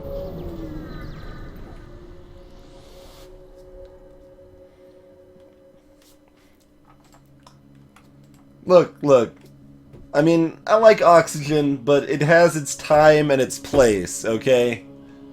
Like, my crew members always need to remember that breathing is a privilege. It is not a right. I thought this one actually had a Sensors 2 blue option. Maybe it has Sensors 3 or long-range scanners only. Hey, Scoops! The Engine. Welcome aboard, sir. I think we'll keep the human on engines and keep the Mantis around for repair duty. Calder Stulos, welcome. No, Fitbee is kind of a bad ship, Calder. The dual lasers are okay. Well, so specifically, the dual lasers are great, but your starting firepower is really bad because you just have the dual lasers and the Lido there. The artillery beam is garbage until late game, so it's doing almost nothing for you except as a backup option, and dual lasers just work very slowly to do damage. But they do provide nice firepower for a ship that has 4 weapon slots later on. But it doesn't really have anything good going for it. It's got a bad layout, mediocre, average I should say actually, average crew. The artillery beam is kind of bad. I'd like rather just not have the artillery beam almost. And dual lasers is weak firepower early on, so it's not a bottom tier ship, but it's not a good one either.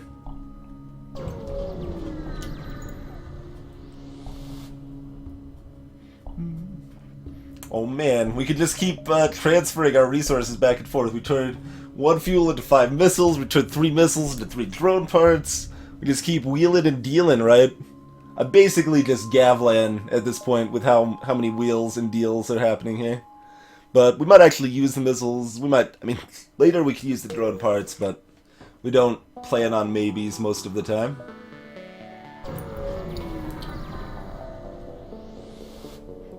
Exactly, Bjorn.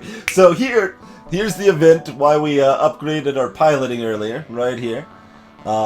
We can get a free crew member, a free drone, or a free weapon. We can also get nothing, but we got ourselves a free weapon. A bad free weapon, but still something we can sell off for good value here.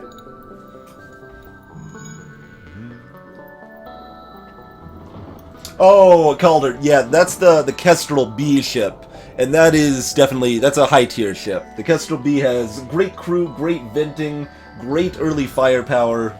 That's just a really good ship all around. Alright, so there's a store. Probably hit 2 or 3 of these beacons and then go into the store.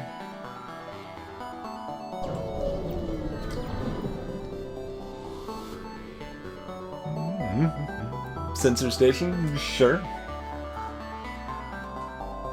Probably burst laser 1 or 2 and mini beam plus some drones. Could be a little scary.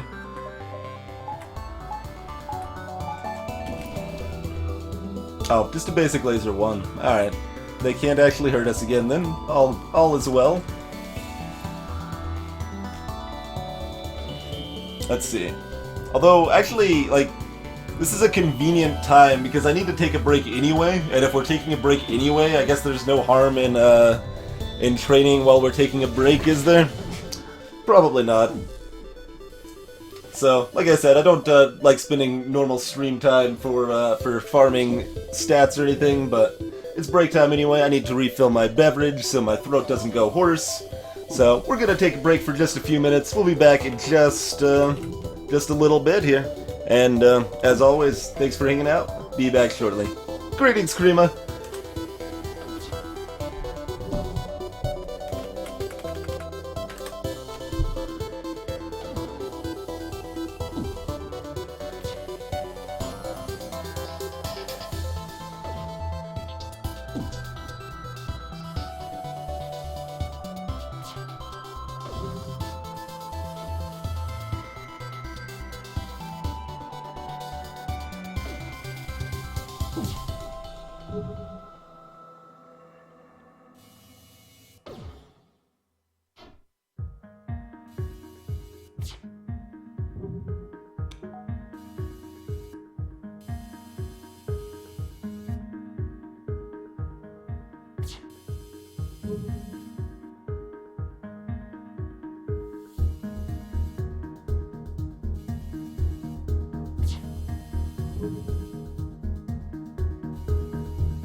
Oh my god. Oh my god.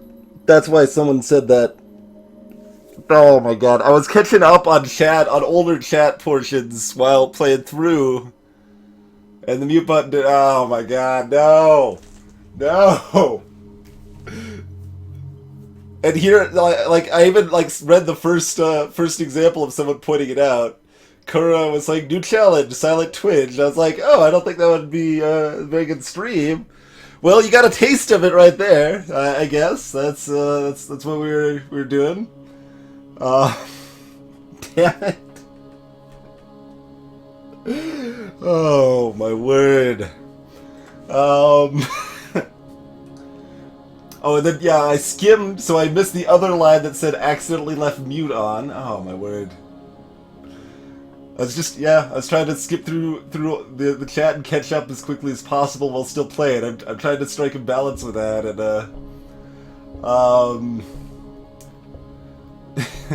Anyway, I explained that technically, optimally, we would grind all of our crew to full skills there, but there's no... The benefit to that is so tiny, and it's so tedious and not fun to watch that we don't want to do anything like that at all. I told Usher that I will eventually try to take back the speedrun record, but not rushing to it. We're focusing on the win streak right now, and then after that we might do speedruns of individual ships. If the FTL runs accept into SGDQ, of course I'll practice consistent runs rather than record strats, so on and so forth. Twitch's communicator is broken. There's lots of really fascinating, good commentary. Wow, I was muted for a while. That was just terrible. I'm 4 days late for April's foul. Yeah, yeah.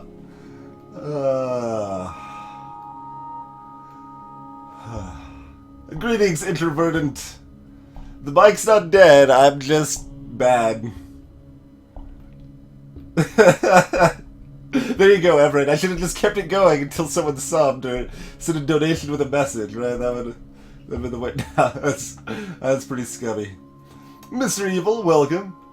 I'll just finish catching up on chat real quick. Might as well. People are just commenting, telling me how foolish I am. Mouse cursor's like a Ouija board. I like that one. I like that one.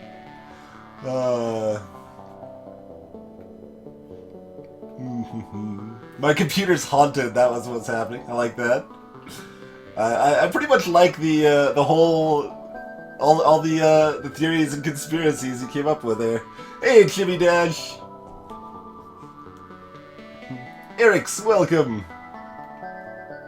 Yeah, the mouse and keyboard have done this so often. They already know, guys. They already know. Alright, so we already hit one dead beacon here.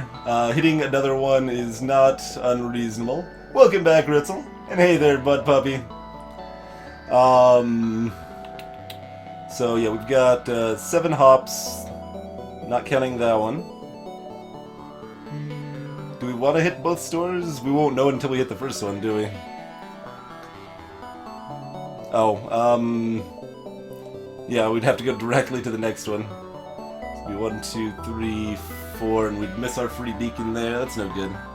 So if we want to hit both stores, we would want to hit here. 1, 2, 3, 4, 5, 6, 7. That's pretty reasonable. But I can't change my mind, so I have to decide if I'm going to both stores right now, basically.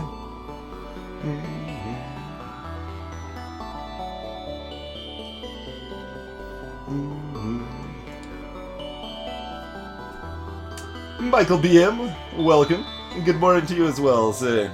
The hovering was really intense. I've mentioned this before. This is the one thing I really, really don't like about the Blue Yeti microphone is the mute button. It's not reliable. You press the mute button and it doesn't necessarily work. It doesn't necessarily mean you've muted successfully. It doesn't necessarily mean you've unmuted successfully. That is definitely the biggest downside to the microphone we've got here.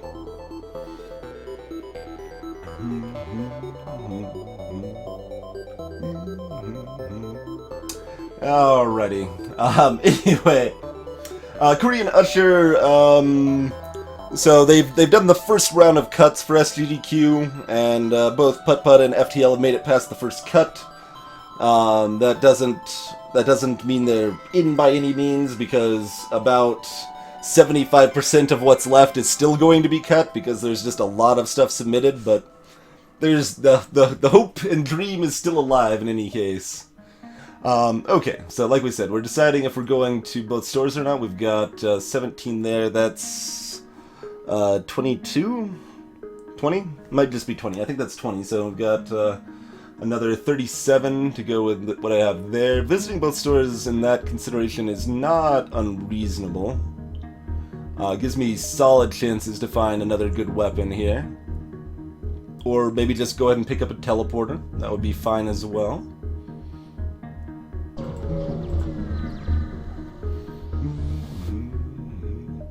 Oh yeah, We've got the Inji there as well. That forgot to get named. I got combat drone. We could buy defense. Oh, that is 22. Okay, nice. It's no situation I'm using this, is there? No. No, there is not. We don't really want cloaking now. We need more offense more than anything else. It's a little tempting to buy like an offensive drone just to make sure I've got offensive covered there, but again, we've got the ion bomb as a backup we can use if we need to. So we're not super pressed on offense. We just want something better if we can. So onward to the next store then, I think. I don't think we're getting any of that stuff there.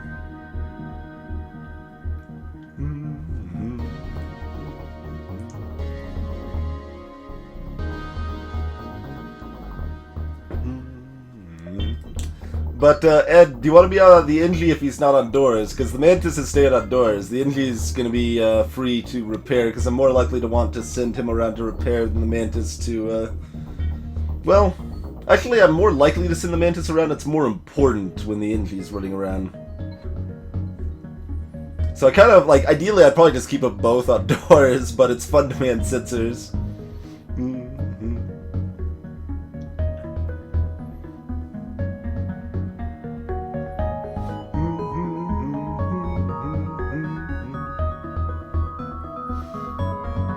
Oh yeah, there is the option to mute the microphone through OBS.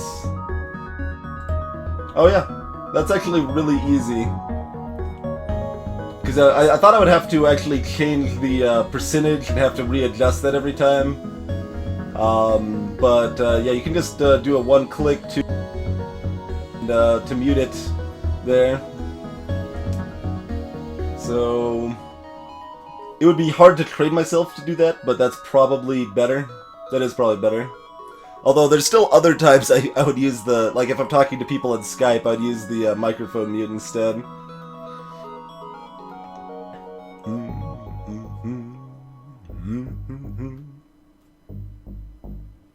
Okay, Ed only wants to be door Inji, so story adventures. I'm gonna head to the next store.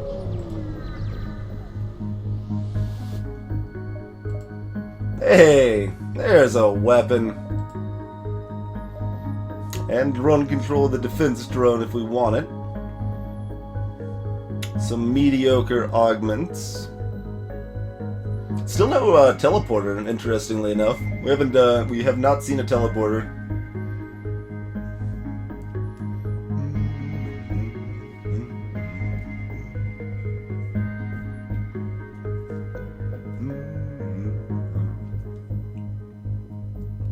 Yeah, manning sensors and doors temporarily upgraded by 1 level. Yep. Yep. Alright, nothing else to consider there. Picking up the flak. Do we just replace the Crystal Burst 1?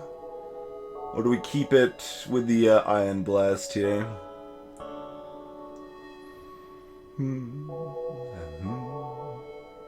That's a choice. Let's see. We're not visiting any more stores this sector. We could definitely afford to get it online right now. Like, we could just do that.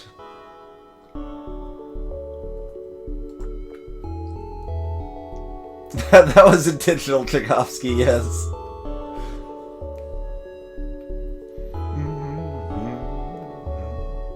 Hey, I finally caught up with chat, guys.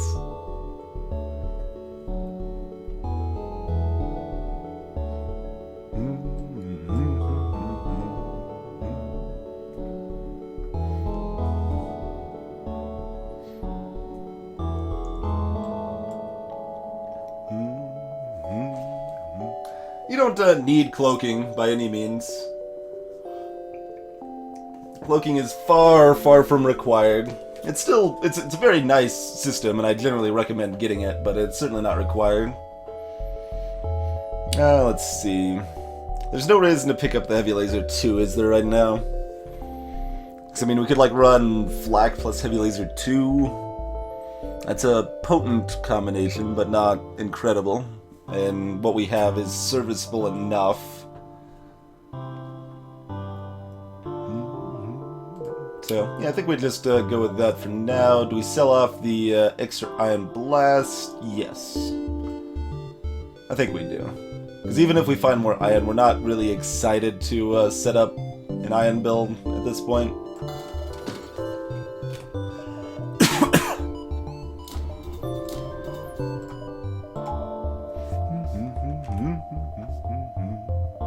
Alrighty.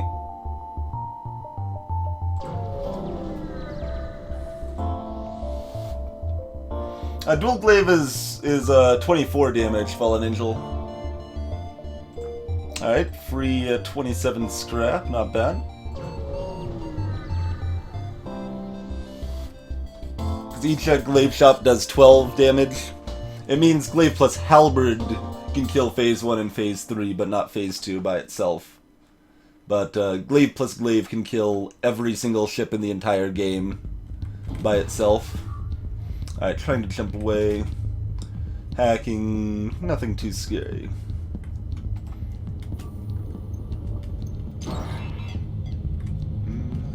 Still didn't need the Inji. Well, you didn't want to be a non-door Inji, so...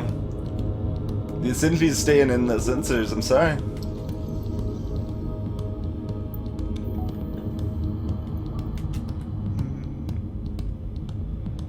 Oh, right, I should fire this right away. For some reason I thought they had 2 shields. Never mind.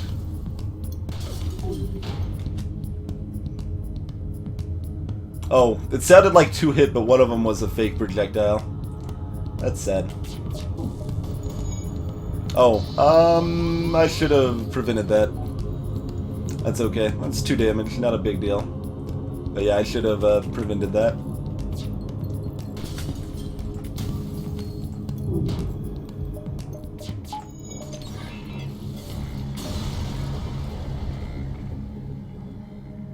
Oh, you were fine with it. Okay, I thought I heard you say doors only, man. All right, you can be the Inji. It's cool.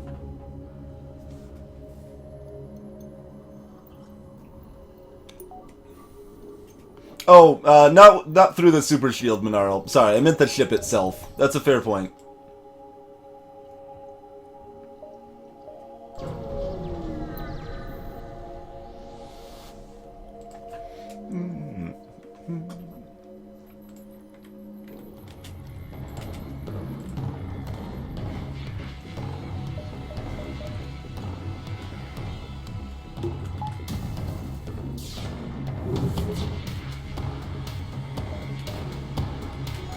Heading to weapons, huh? Oh yeah, it's only gonna do 2 damage. I don't need to ship that like that.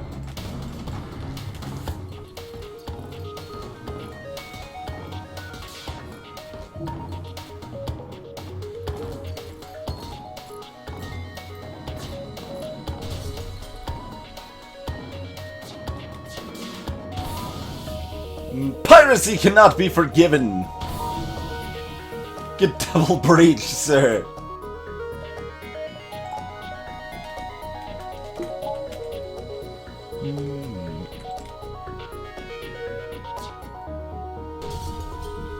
Oh, he prioritized that instead. That's too bad. Oh, they're gonna switch though! Let's switch! We might still get there. Okay, I'm gonna fire just one of these. Oh, it stunned him! It stunned him! That's beautiful. That's just what I needed to have happen. Although, is he gonna go fix the, oxygen? No, he's gonna fix this instead. Oh, right, there's no breach in the oxygen. Never mind. We're not gonna get there. I can dream, though. I can dream. We still got 1 more damage because they resisted, though. That's 21 health. We can't kill that guy off. We can take it back out as soon as it comes back online, though. That is something we can do.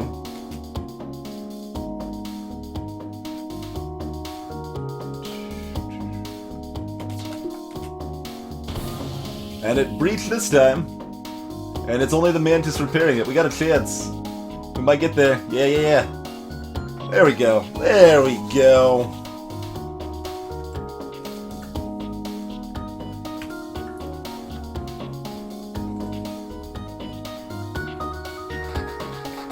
It's 20 to like 26 seconds, Mineral, for the phase, the power surges.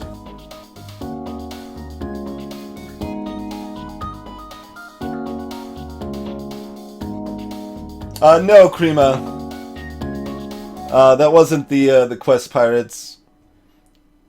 That was just some random pirates. It wasn't the ones that their friends were asking you to stop.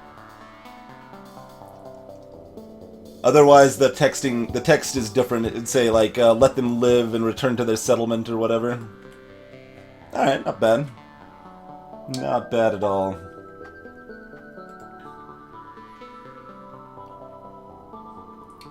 Poon your mom, welcome. We're just trying to get win with every ship in the game. That is the goal here. For the win streak.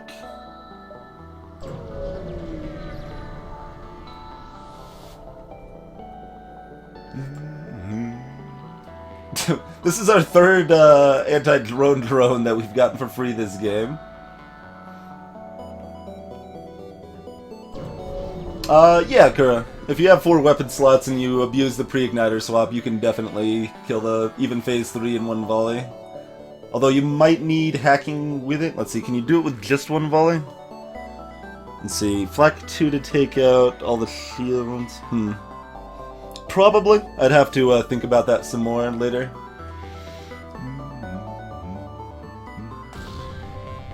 Not a fair deal, but that's okay. Basically broke even there.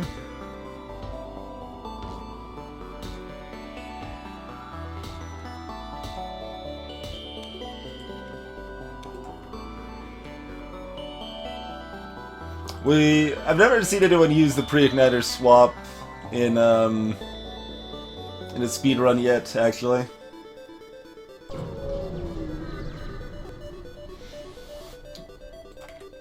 But if anyone ever wondered why I always prioritize civilian and Indy sectors, because you get more free stuff.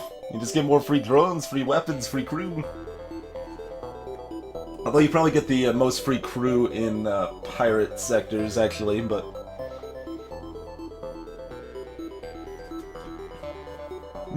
Although, the artillery flak isn't pre-ignited, though, like I said. We can trade off some of those missiles and drone parts. It's a pretty good deal.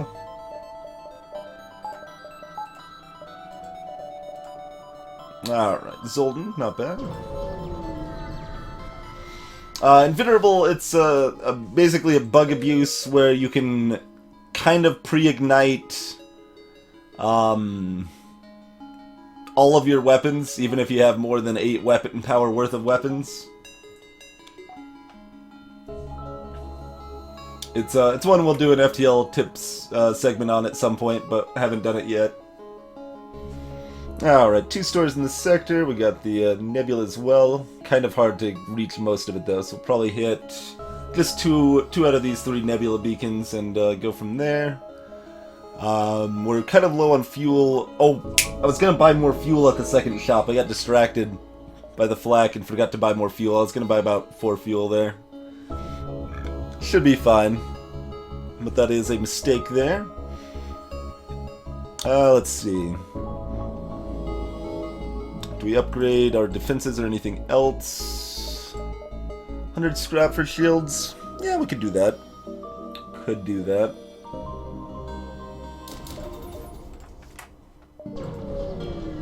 Won't buy any power for it yet, though. No! No, that's a terrible offer. We find ourselves low on fuel, and we will try to fleece you for everything you have. No. No, thank you.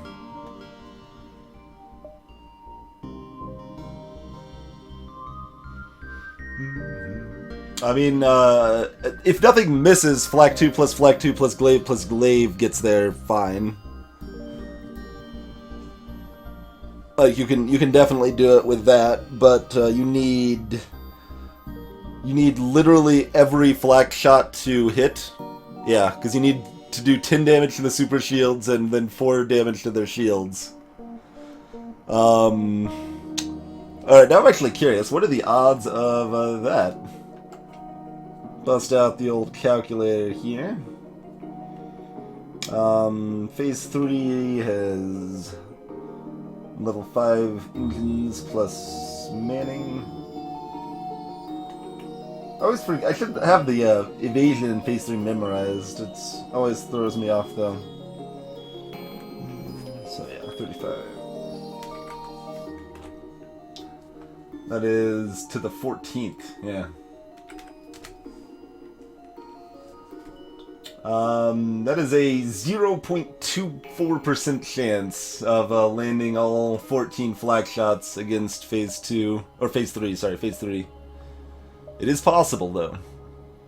It is possible. No, we want to advance at least a little bit. No, we'll go ahead and hit this one, actually. Start scouting out for more stores.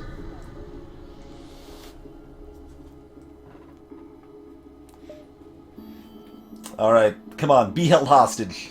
Oh, they're just giving me some stiff dough.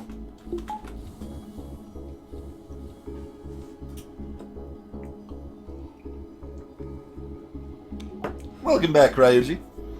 Yeah, we opted to visit 2 stores in the last sector and found a flak at the second one. Catch you later, Mineral. Shouldn't be a problem. Alright, so 2 out of these beacons over here are stores. We're still fairly healthy. We're a little low on fuel, which I don't like. 1, 2, 3. That's actually fine, because then if any of these 4 beacons are a store, we get there even if we don't find any more fuel. I think that's a pretty good route to plan on.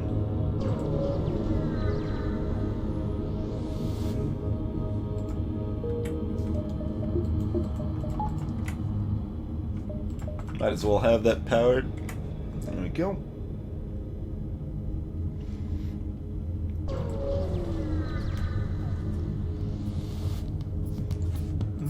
Apparently we're destined to only fight rebel drones this run, right? That's basically all we've fought the entire game.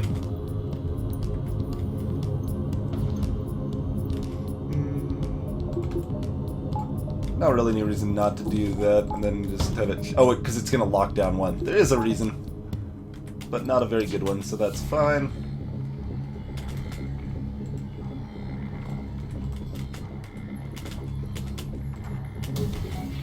Jeez, they're all over my weapons here. Get the flak fired off before that hits.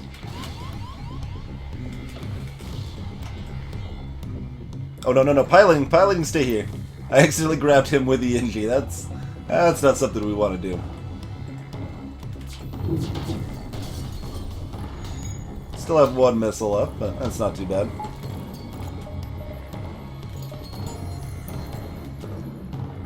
Oh man, now we're fully leveled on our evasion. Very nice. Oh yeah, that's true. We want Ion to take down the super shield. There you go.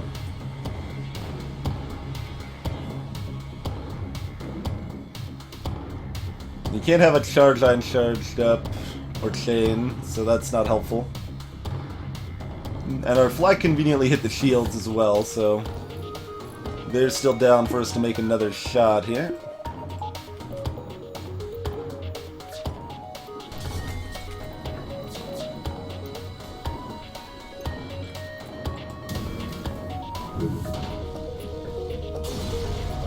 Thanks, Ed. Thanks. I've got a fuel back at 32 scrap. Pretty solid there.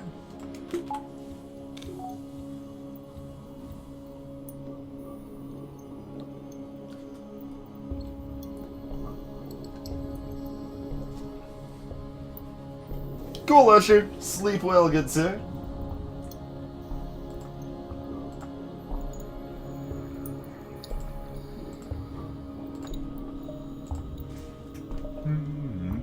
Alright, so down to 13 extra hull.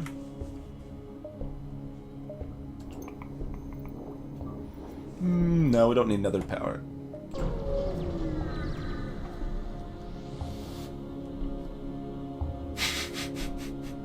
No! I don't think we want to lose a crew member here.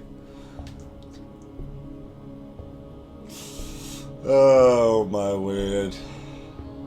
It's always fun times. It's only 1 in 4 chance to lose a crew member, after all, right? And we've already lost it like twice the last 2 times we did it, so we're guaranteed to be safe this time. That's just math, right? Catch you later, Fallen Angel. We could get a repair bomb or a healing burst.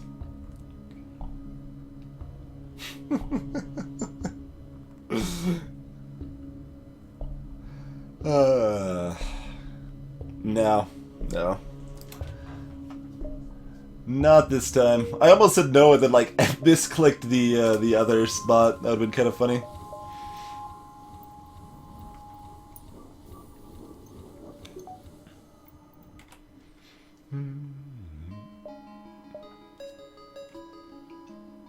Man, store is not coming here.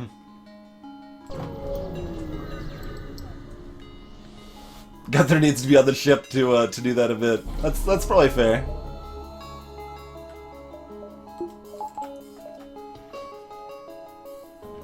So they got a small bomb. Not a big deal.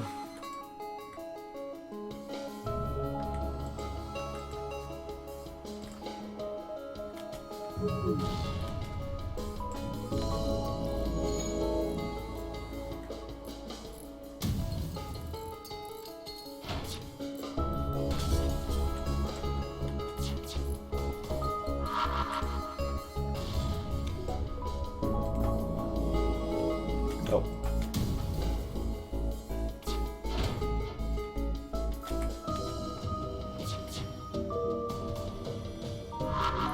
Why does the burst sound so quiet? This is like oddly quiet on the impact of the crystal hits there. 32 scrap from a drone, that's pretty good. Pretty happy about that. And then 2 fuel as well. So we got that 2 fuel, so I think I'm fine being greedy here. 2 of these 4 beacons are stores. Hold on, we've got 8 hops, huh? Or no, we don't. We do not have 8 hops. Because the exit's only reachable by this beacon. So we've got 5 hops.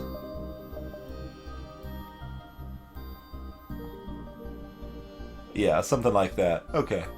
And then we can choose if we want to hit the second store or not, pretty much. So 1, 2, 3. We're guaranteed to be able to hit a store in time. Unless this distress wants me to give him fuel. I suppose that's possible.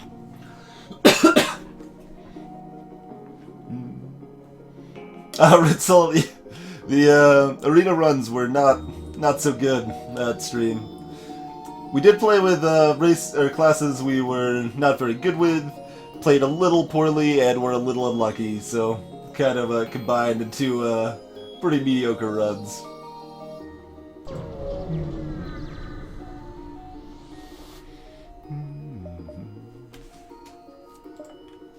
Okay, now that I will do. See, we traded 1 fuel into 5 missiles. Now we're trading 3 missiles back into 10 fuel. Gavlan wheel and Gavlan deal. I should probably heal up Tangent, but they're fine. They're fine. 3 shields though, and no teleporter. Burst 2 though. Okay. Ooh, and an ion to go with it. They can cause a little bit of havoc here.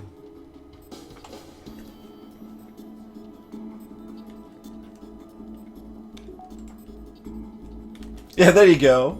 Sometimes I use missiles. Just for trades like that, right? Let's see. We will want to wait for this to be recharged anyway, so I think I'm actually fine with that. There we go. There we go.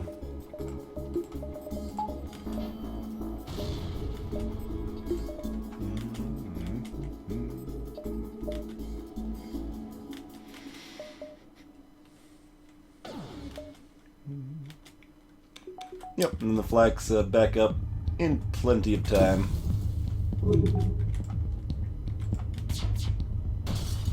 Nope. You guys clearly do not know how to bargain for your lives. That's a useful skill. You guys should consider learning that in your next life. Because this one's over.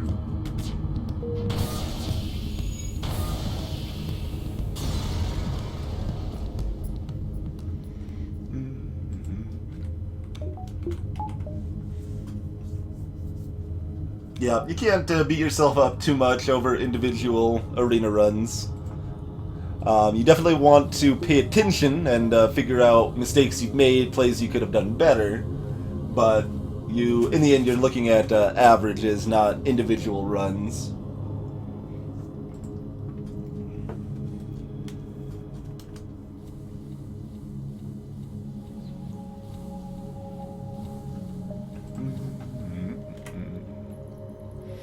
Somehow we're up to 15 fuel. I mean, I know mostly why, but it's just kind of funny that is how that worked out. Oh yeah, we've got 2 things to sell. Yeah. So go ahead and hit the store, figure it out from there.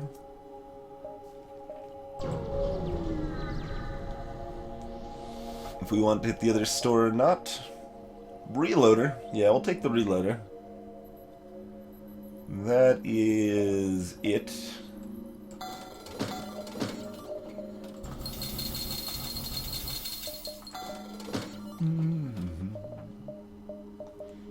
Fully trained fighting Inji, El Nub Nub.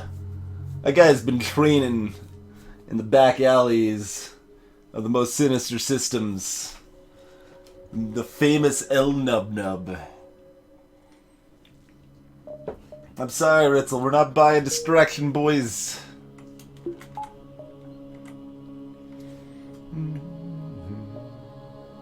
Alright, so we still got 80 scrap.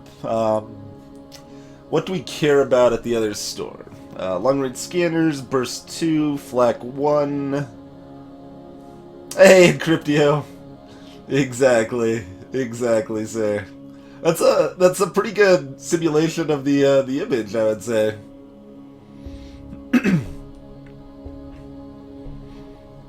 That's a good question, Kura. I'm actually not certain if distraction buoys stack or not. I think they probably do.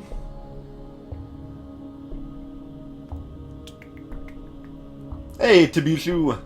I'm not even sure we've seen hacking available yet, to be honest. We've seen 2 drone controls, cloaking, plenty of clone bays. Because I know we haven't seen a teleporter. I'm not certain if we've not seen hacking yet, but... Oh, you're talking about other things that could be in the store. When you just say it with a question mark, it's like, oh, you could buy that, or why don't you have that?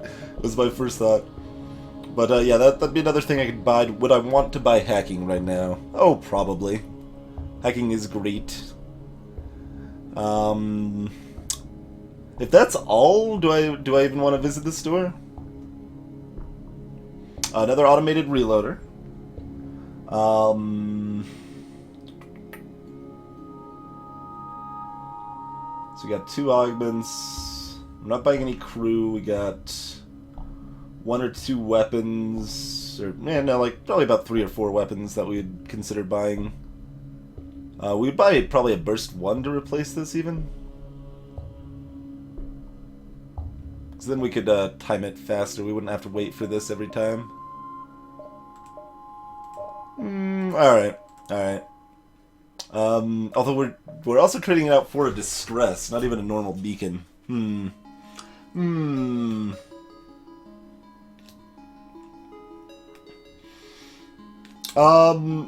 It's complicated, Monolithic, but yeah, so distraction buoys are going to cost you 3 extra scrap for that extra beacon, but you're going to get about 11% extra scrap, but only once you get into a new sector. While the scrap recovery arm works immediately, but the scrap recovery arm actually only gets you 7.5%, not 10%, because of the way it rounds. And the scrap recovery arm costs 50, and the buoys cost 55. But they're very close overall. Oh, the other thing about destruction buoys is that with the sector layout, they might not even give you that extra beacon. After all, they usually will, but not always. Sleep well, Led Zepster.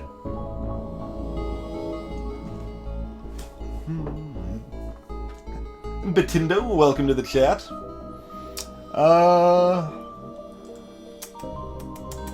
So, I mean, our current setup is perfectly reasonable.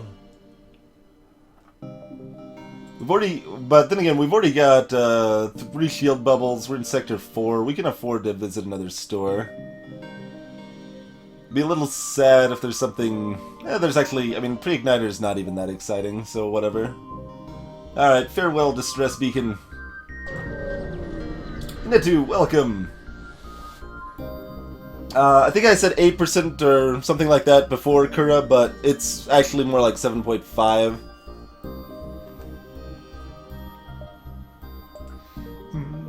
I guess I might buy backup battery. Halberd Beam. Could buy a Halberd Beam.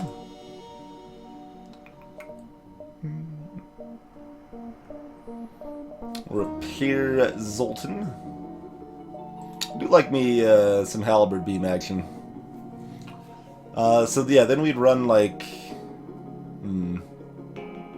That doesn't actually... Halberd doesn't work very well with my setup though.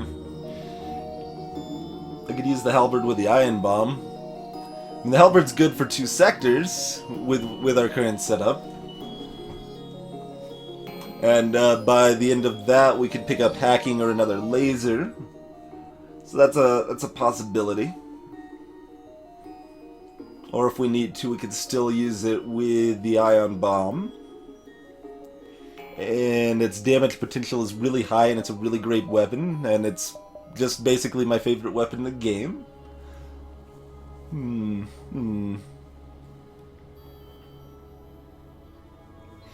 mean, that's a possibility, Cryuji. I don't know that that's much better, but Distress Beacons are better beacons than others on average, but I would be fighting a ship with an ASB, so taking the Distress Beacon instead of the other random beacon would be a 60% chance at just taking at least 3 damage, potentially more.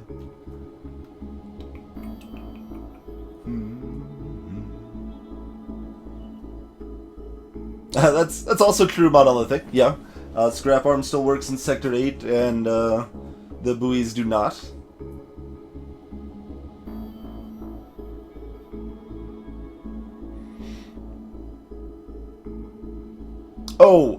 Kura.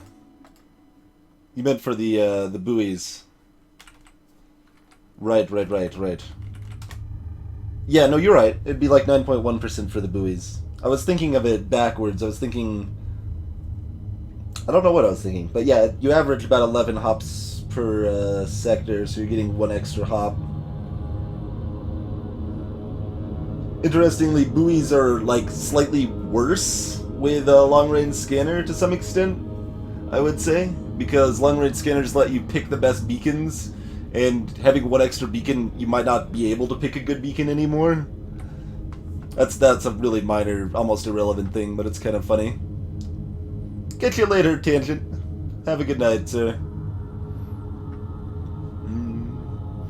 But yeah, you're right. No, it's 7.5% extra versus about 9% extra. The 7.5% works right away, and yeah, it's complicated. We'll go ahead and pick that up. I love me some Halberd Beam. Loves it.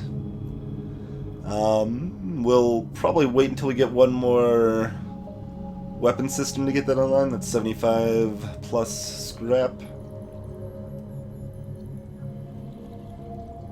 Let's see. There's a blue option for Ion, but that we've got the Engie for that. So if we're just looking at blue option potential, we want that beam in our loadout.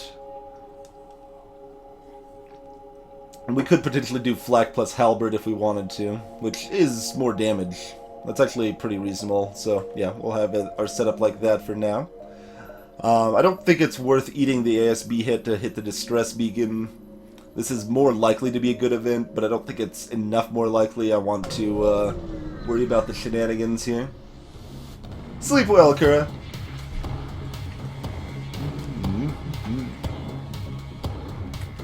Oh man, trying to confiscate it for processing.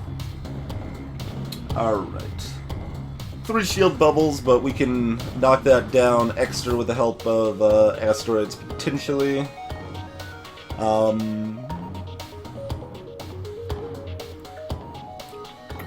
Let's see, fire the flak, they get hit by 2 asteroids, fire the flak again, get the halberd in there. I think that's probably better, isn't it? Halberd setup is more vulnerable to system damage, but they don't hurt me in their first volley or their second volley. So it'll be a while before. Oh no, asteroid could still make this hurt me, but we got the shield recharge, so I don't think that will be the case. So yeah, I think we'll do that.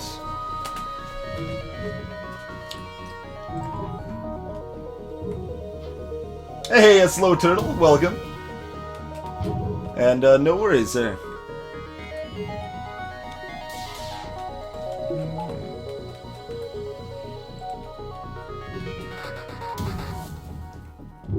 There we go. Easy peasy.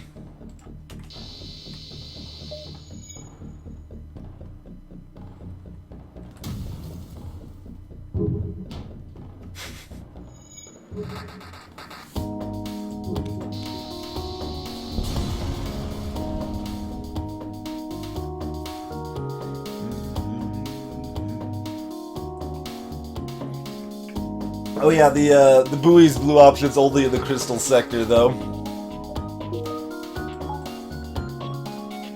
Yeah, that is another factor. The scrap arm has a better blue option potential.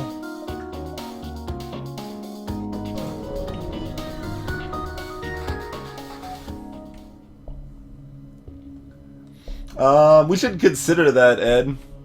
That was kind of the plan earlier, but then it vanished when I started playing. That's not a terribly great deal. 42 scrap. So we're kind of paying 42 scrap for a weak crew member plus a power. That's kind of the way to think of that. That's reasonable. That is reasonable. We don't really have any skills we care about, but I mean, fighting is still helpful.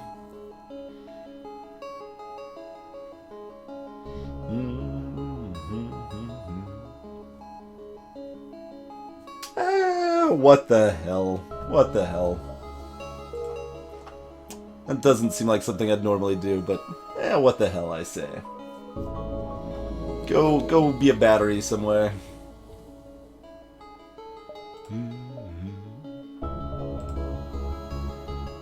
So yeah, we've only got one possible sector that can be the rock homeworlds, and we're guaranteed to be able to see it no matter what we do.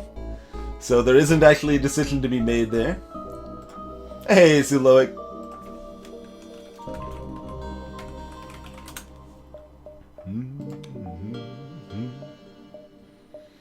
Oh man, look at that extra power. I mean, we did want an extra power.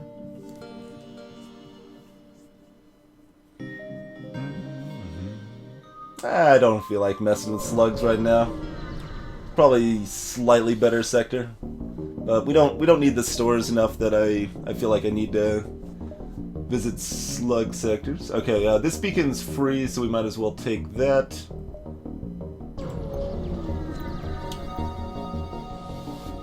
And the rock homeworlds can't show up before Sector 5 anyway.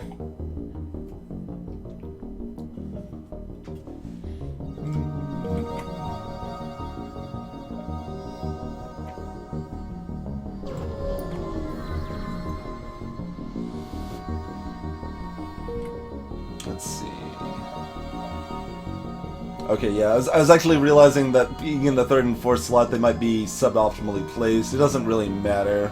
I'll move them over here out of convenience, but I guess technically the 3rd slot is the furthest forward for, like, this is technically optimal as far as reaching the enemy with the flak shot as quickly as possible, because it actually does matter where it's positioned on the ship. But not a big deal. We won't worry about that, like, 20th of a second there.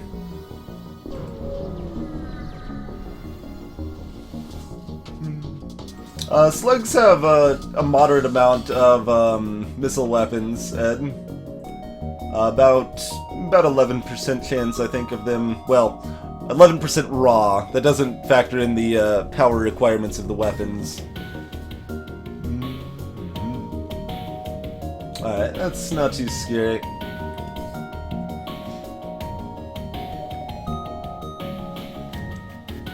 But yeah, they're more likely to have missiles than Zoltans or NGR.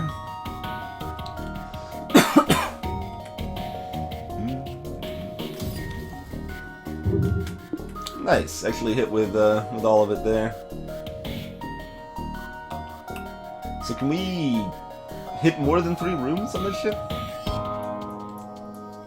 It's one of the dreaded... oh wait, no, of course I can. I can hit 4 here, but I can't hit shields. So 3 rooms including shields, or 4 rooms?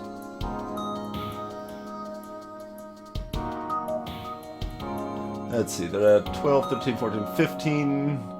We could just, well, if our flak hits fully next time, we can just kill him in 2 volleys. That's probably my my safest option there. I'll just go with that.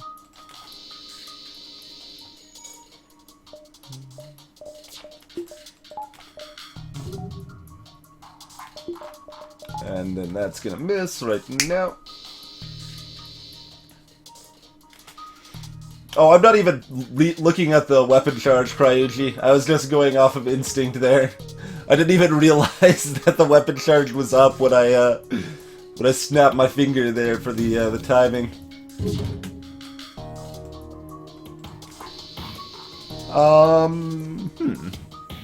That's not clearly amazing since we're further on in the game, but that's still 43 scrap. Yeah, no, that's good.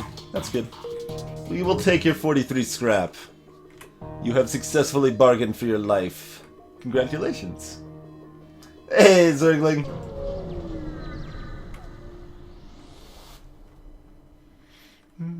Alright. Burst Laser 3. Bomb and Charge Laser. Teleporter Clone May. I mean, we can certainly do better. They've only got 2 shields. That helps. I can kill them in 2 volleys. So this gets to shoot once. That could hurt, so we're probably expecting like 2 or 3 damage if we fight this. That's fine.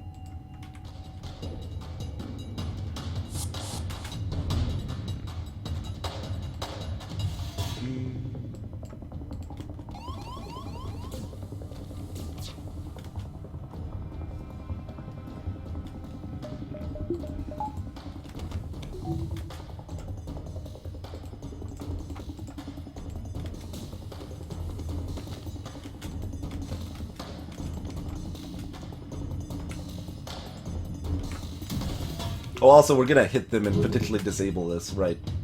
For some reason, I wasn't even taking that into account.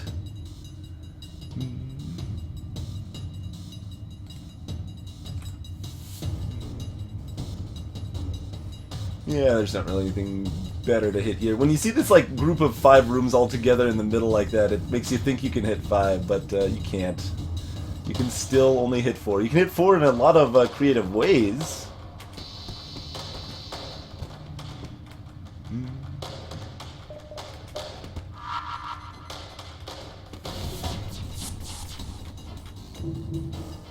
Alright. No worries, no worries.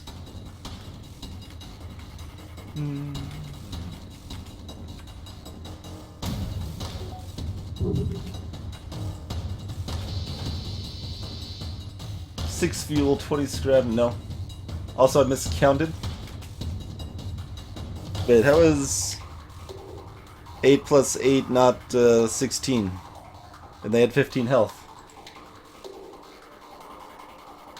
What did I do wrong? I don't even understand. Oh well.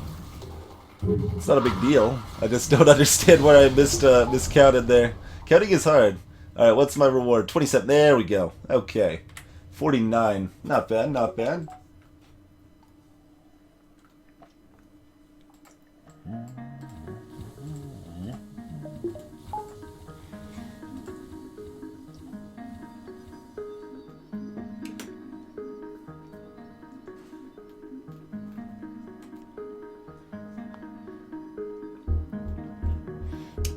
I think that's still only 3 rooms possible, Thomas, but I will try to remember to check again next time I see that ship.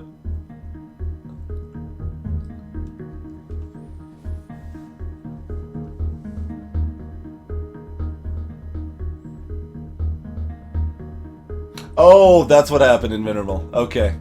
I just thought I saw for sure that it had hit twice. I saw wrong. Greetings, Zant. Yeah, I was about to say, like, the only thing that would make sense is if the halberd only did 1 damage the first time. Which also explains why their Burst Laser 3 was still online. Everything is explained. Let's see, that's 4. Could potentially do that if there's something exciting down here. Is that any better than just hitting this first? Not really.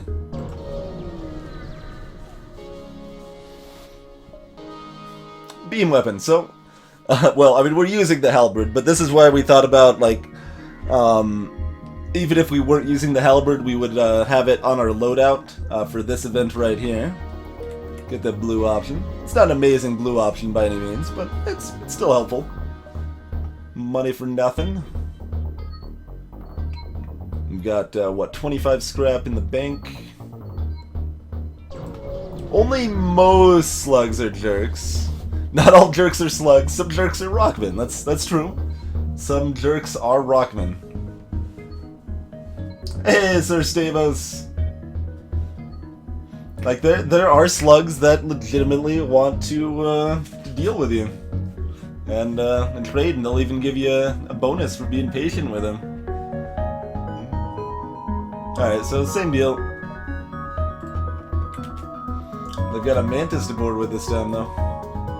Technically 2, but they're not actually boarding with the other ones, so it doesn't count. Oh man, they're going after poor Ed. Poor Ed in the sensors room there.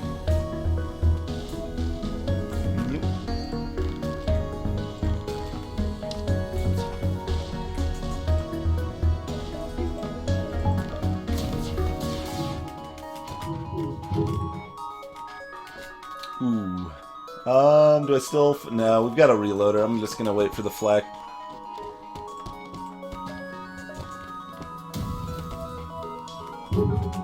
There we go.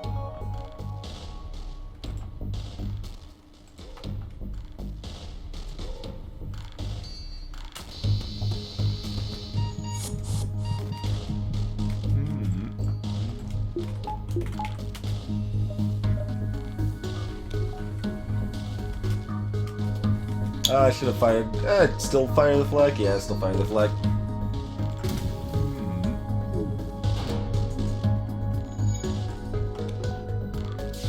I almost never use mercenaries, Krima. No, I think it's better to fight it. Because the thing, so if you're like, say you're paying the mercenaries to delay the fleet, right?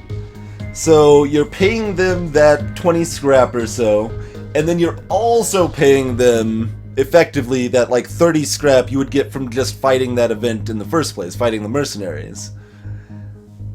So the you have to then find like two beacons that are actually good and valuable to make up for that that expense, and it's just not usually going to be worth it. Likewise, scouting the sector is not something I consider worth Well, it's interesting. Scouting forever with the long-range scanners is worth 30 scrap, but I don't think scouting in one sector is worth 15 scrap. Well, no, sorry. Worth 45 scrap.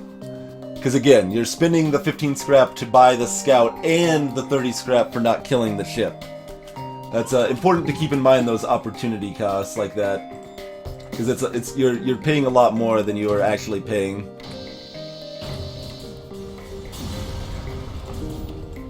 Oh, we got level 2 sensors. We don't need to worry about stopping it. Oh, man.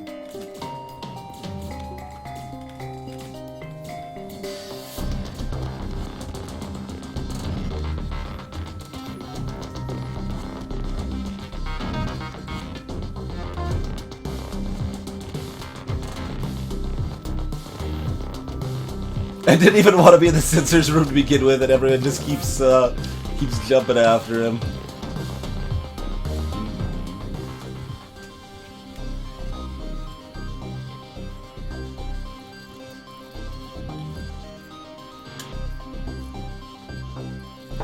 The legendary thief Kazakh Plithkilik rather, is definitely one of my heroes.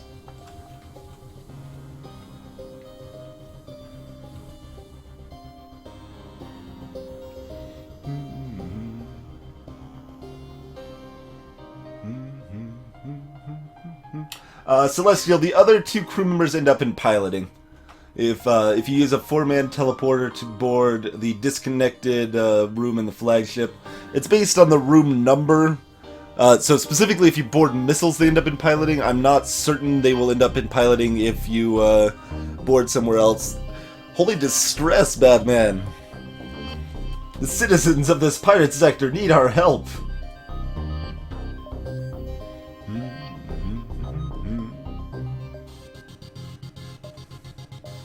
Alright, we can't hit both distress and both... Ooh. I thought that connected to there. That does not. So we're hitting distress, store. So 1, 2, 3, 4, 5, 6, yeah, whatever. There. I think that's what we do. I don't think we want to hit both stores. We've already got our flak. There's definitely stuff to buy, but we're not desperate for stores at all.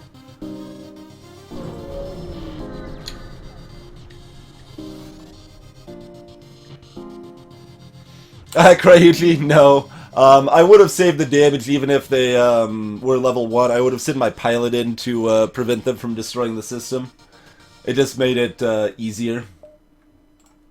50 scrap! What the crap? We are on hard. 50 scrap in Sector 5. That is, I think, about as high as I could possibly get. That's insane. Insane amount of scrap right there. Oh, that's a better question, Zergling. I still default to killing the rebel there, but that scrap reward's kind of bad. It's even. You're kind of basically just killing him there. You're getting a low scrap reward, guaranteed. Or you can get another beacon, which is going to cost you 3 scrap of fuel, and if it could just be a nothing beacon. So it kind of depends. If you're confident that beacon's going to be useful, definitely take it, but otherwise not terribly worthwhile. Ooh! 46 scrap after that 50 scrap. We are now rolling in scrap. I'm not even gonna heal you guys up. You guys are fine.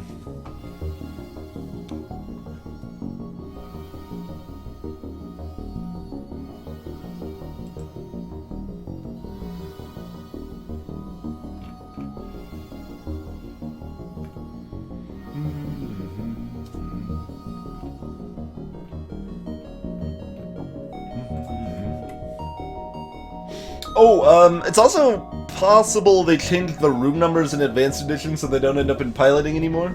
I don't think that's the case, but that might have happened. It's based on the room numbers. Like, I'll roll in scrap if I want to, okay? Hey, there's another reloader. Sure. Sure. Okay. Cool. That's a pretty good store, I would say.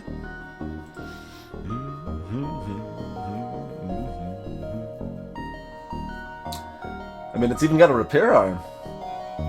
Do we even need other systems? Like, we haven't bought any other systems yet. Like, I almost want to beat this without buying another system the entire game. I will pick up cloaking at the next shop if I can, though. I do want cloaking. I don't necessarily need mind controller hacking or drones or anything else, but at that point anything else is only teleporter because I covered everything else. Let's see.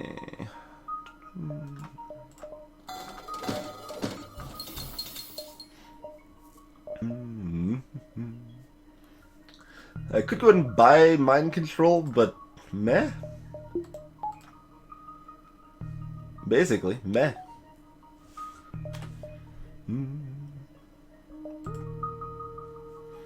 We should probably sell off some of this junk, though. We're not using the iron bomb anymore. That has been obsoleted. You have been obsoleted. You're still cool. We might use you.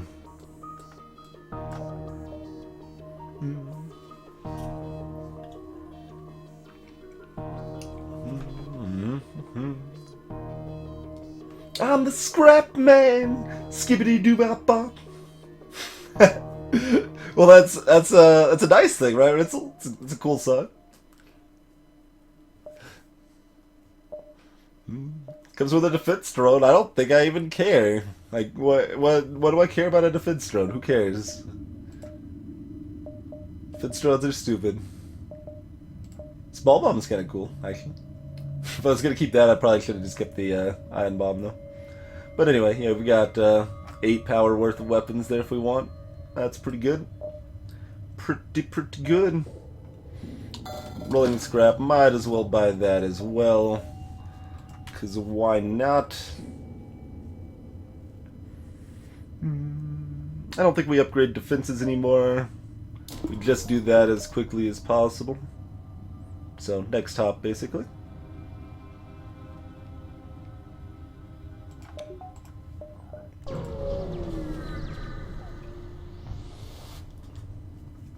Hey, an anti-ship fire drone.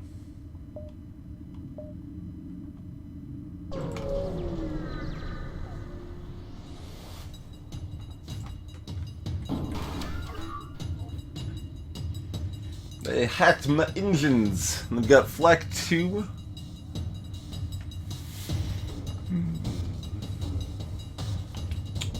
So, I mean, burst is theoretically better here, but flak recharges faster if it misses. But we need to miss twice, which is really unlikely.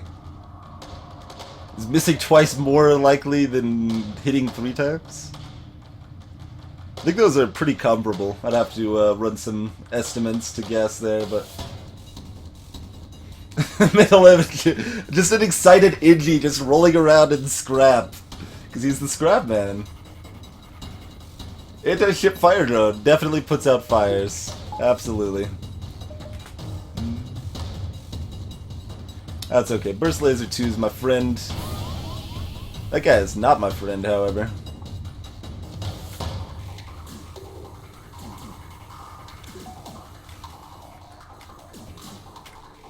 The burst laser is a little easier to time as well.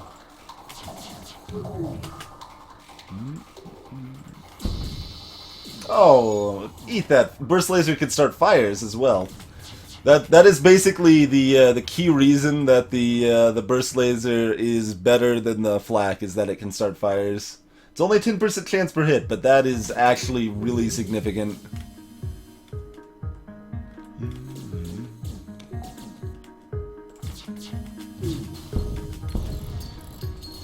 Oh, that's not going to do anything.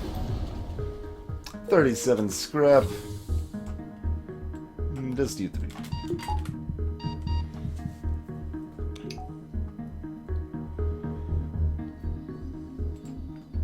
Hey, Raider! Ladies wouldn't roll in the scrap. That's like rolling in your food, man.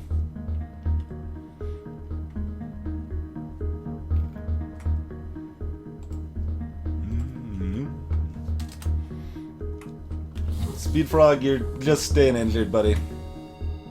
I don't feel like moving you.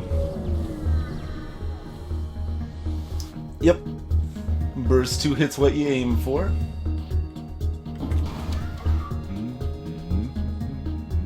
Okay, against 3 shields though, I think I actually do want the flak because it'll be faster to recharge and get the next shot off. Of course, we could also do this. Actually, I think this is actually better for our first volley to make sure we take down those weapons as quickly as possible. Yeah, I like this. I like this better.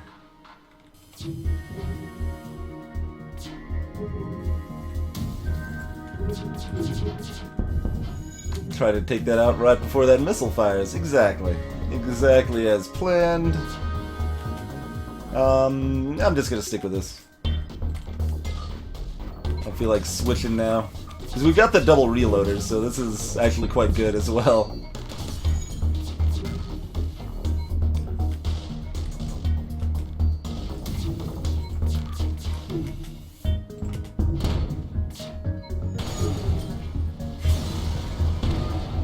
Yeah, that's probably actually stronger than having the halberd online for now. Although we can get the halberd online now, right now. We've got the money. We just need to hit another beacon first. Hey, Bad Magoo. Oh yeah, 4 burst 2. Well, so that's an interesting thing. It's better and worse. If you're doing 4 flak, you actually do get the benefit of the lower cooldown of the flak, which in most weapon setups you do not. So that's firing every 10 seconds instead of... Whoa! Thank you. Instead of every 12 seconds, but it's also not hitting what you're aiming at necessarily. Garbage day.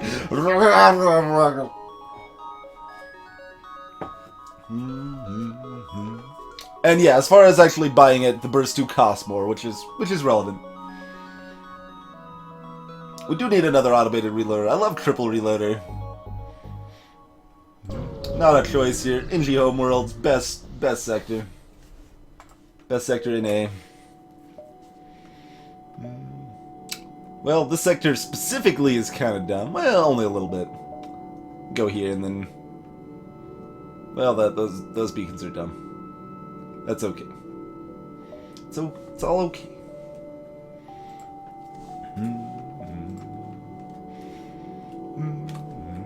I do want to save enough for cloaking, though. That's a thing. So, since I do want to save enough for cloaking, I'm not buying the halberd setup. Wait, hold on. How much do I have to sell? Oh, man. These are rarer, so I don't have their exact value off the top of my head. I think this is, like, 30. That is, like, 45? Let's say 70. Let's just say about 70 for those guys. So even if we did that, we could still afford it. Cool.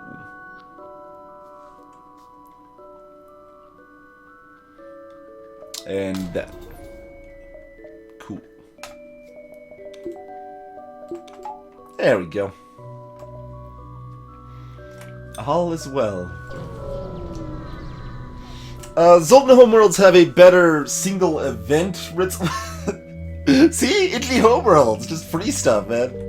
Free stuff all over the place. Zoltan Homeworlds have the single better event, but Italy Homeworlds are just always piles of good events. No cloaking, though. 37. Okay. Oh yeah, that's right. They dropped the price that much in AE. 75. Yeah, okay. I didn't even see what I sold the fire drone for, so I'm not gonna remember that. There's another chance at a defense drone. I guess we pick up hacking, because hacking's a cool dude, right? Sure. So we're not jumping to another store yet, and we got flexibility before going to other stores anyway. So, yeah, why not? Hacking's good. We're not gonna even use it that much, but it's good.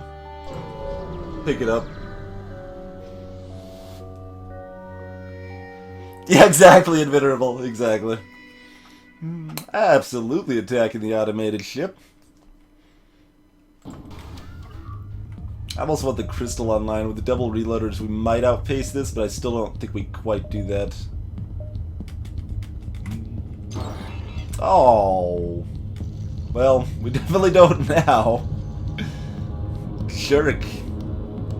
Shirk bot over here. Oh, I could totally hack their weapons, you know? Give them a little taste of their own garbage here. Hmm? Yeah, what the hell. Or hack their evasion, just make sure I wreck their face when I do fire. Also valid. This is something I would do less often though, so it's more differenter. Let's do the more differenter plan.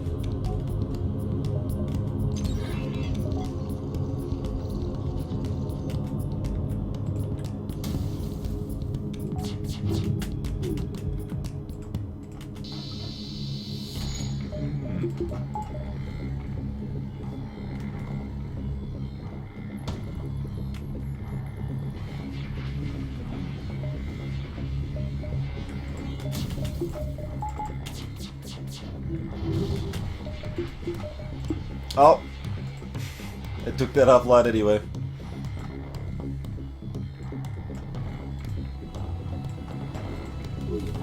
Quick, put out the fires!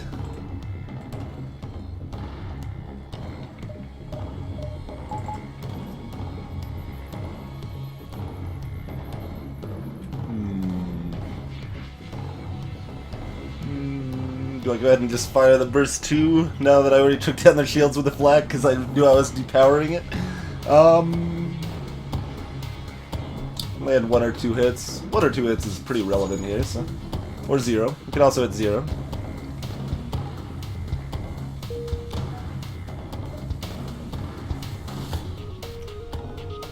Rude, sir. Sir?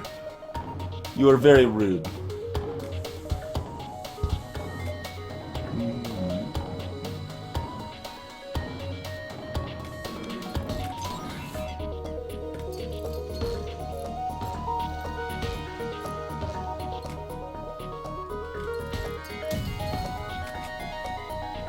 Let's see, oxygen, still reasonable on oxygen.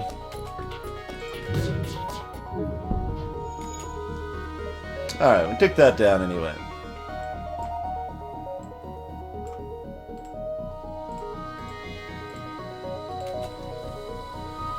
Hey, Jackster! And Swan, welcome. Also, I should repower my thing, huh? Maybe? At this point, yeah, might as well, this doesn't do anything, but we're doing it anyway. Might as well do this, yeah. Oh man, even with the 40% evasion, they landed all of them. It's very rude. These guys are just rude. Not very nice people. They got their hacking back online. It's almost like they don't want to die or something. I just don't understand it.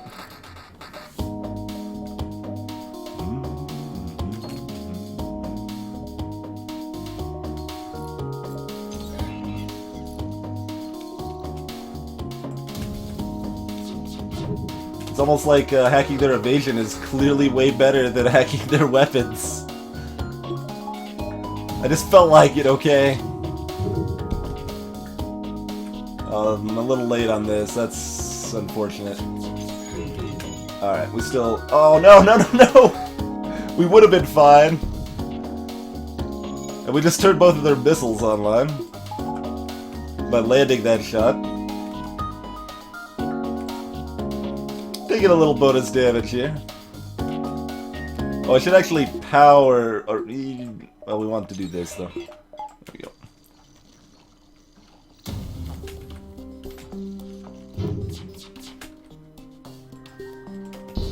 There we go. We didn't take a lot of damage, but a little more. Hey, look, free stuff. Did you guys like free stuff?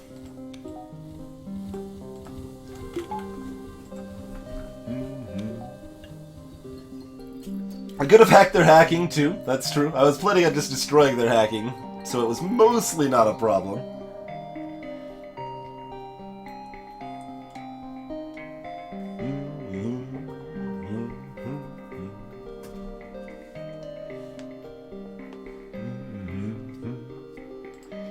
Oh yeah, we're not in any sort of problem by any means.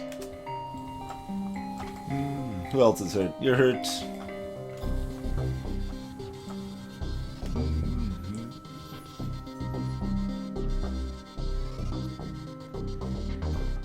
I paid for it in Hull. It was a pretty cheap price. I'd make that that payment most of the times, like 9 times out of 10. The doors are fine. Look, they're in pristine condition.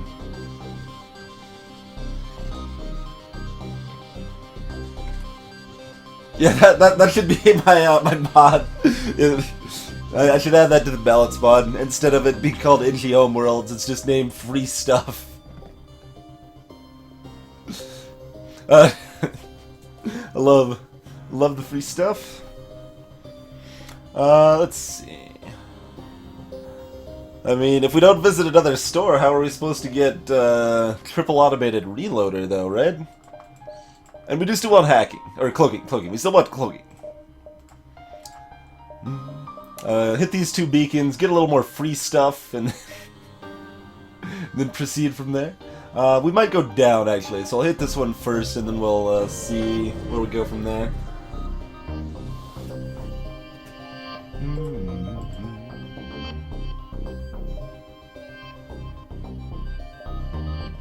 Yeah, we probably go down. Is down really any better? Down's kind of a hellhole, actually. But how many hops we got?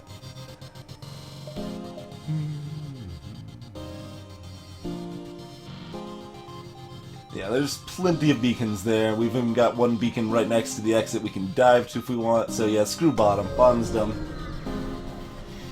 Batmagoo, Rockbee is not garbage tier, but it is low tier. Rockbee is not very good because the heavy pure scale falls off late.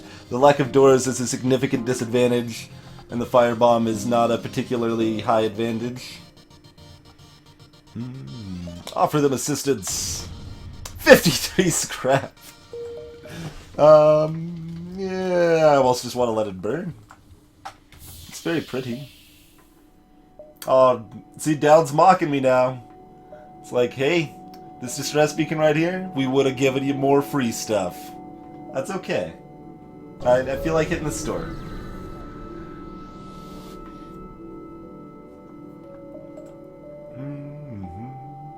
Still no cloaking.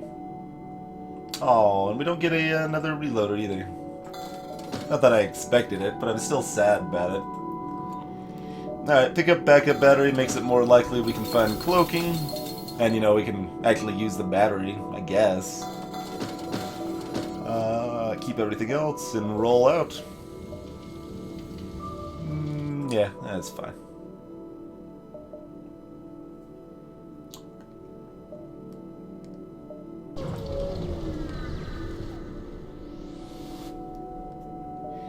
Oh.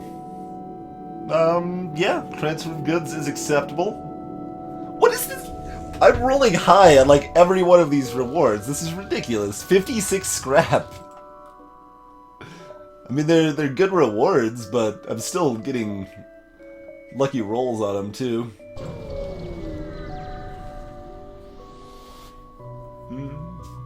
I only forget to use the battery like 60% of the time, Cryuji. Come on.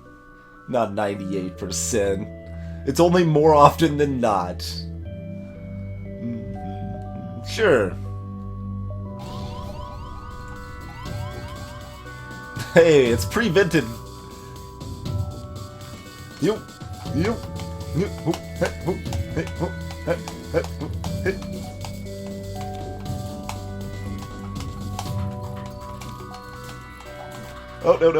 Hold on. Get out of there. Get out of there. Okay. Now you do some dancing.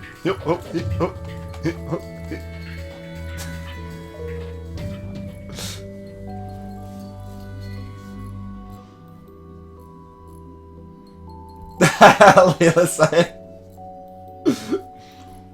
Invenerable. Nice.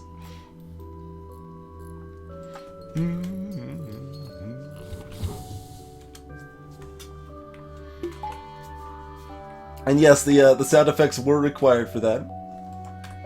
Should probably buy, like, some more of this stuff, huh?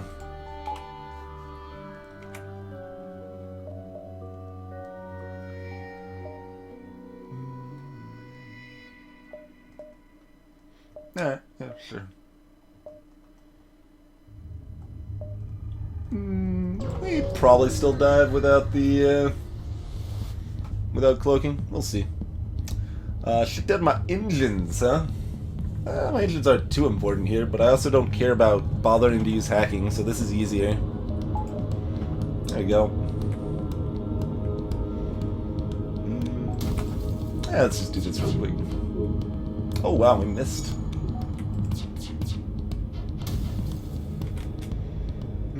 I didn't want to fire the flag quite on cooldown there.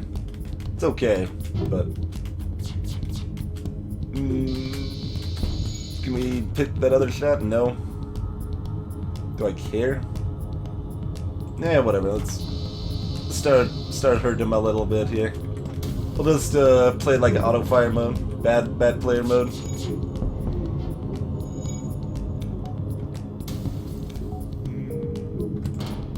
I missed. That's fine. None of this part really matters. 51 scrap. Now why is this one 51 scrap? Like, this is not a high reward, is it? Maybe the, maybe the engine hack one is a high reward. I assume that's just medium, though. There's so much scrap.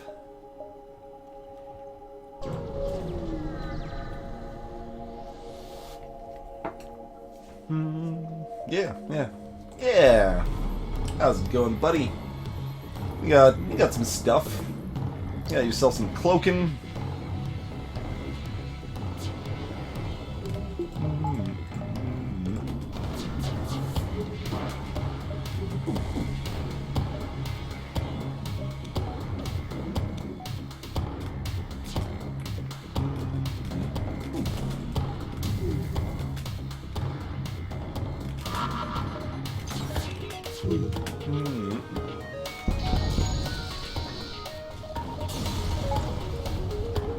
Hey, look, it's an eye blast. That is not because it's an NG sector, that's just luck.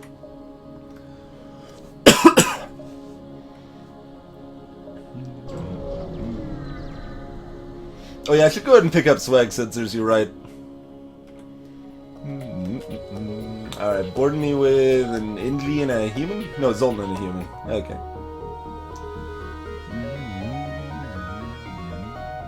We wanna hack? Meh, why bother? Actually, wait, is it just... Oh, okay. No, it is the NG and the human. For a second there,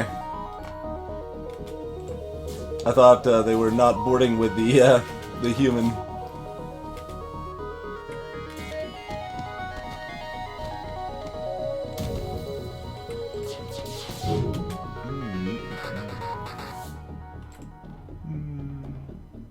Yeah, sure.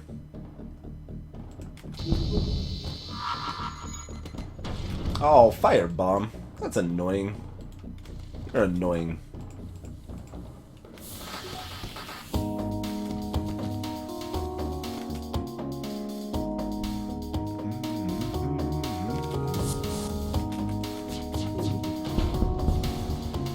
Hey, they made it back to their ship, guys.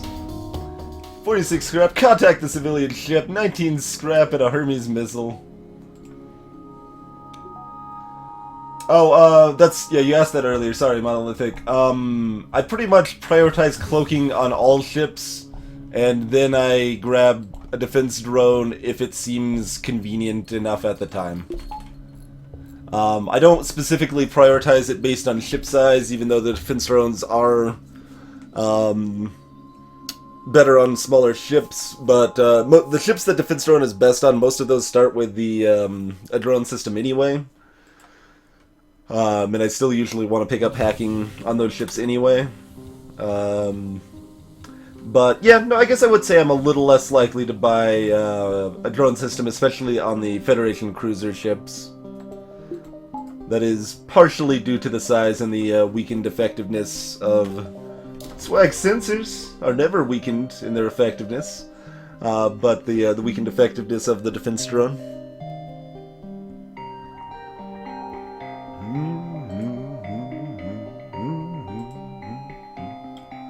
Alright, picked up the swag sensors. I mean, we can get the other weapon online, because why not?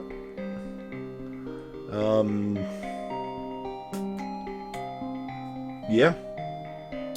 Sure. And we can dive, because why not? Because we take an ASB hit. That's fine, we can take an ASB hit.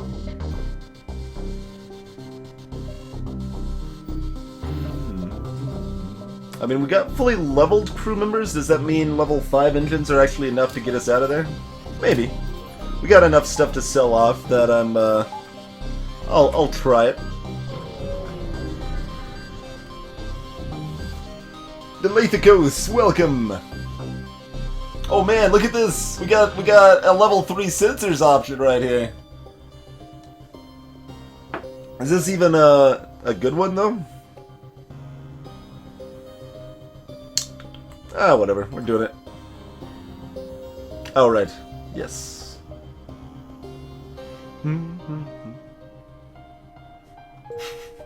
That one isn't a terribly useful blue option. It just lets you know if the drone's gonna activate or not.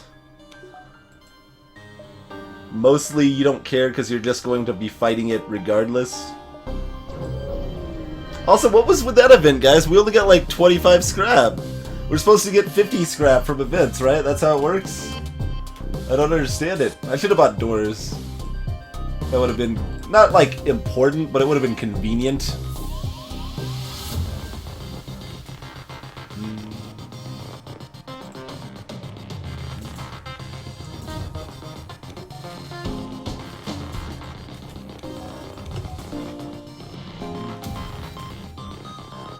Oh, did we want to hack their weapons or something?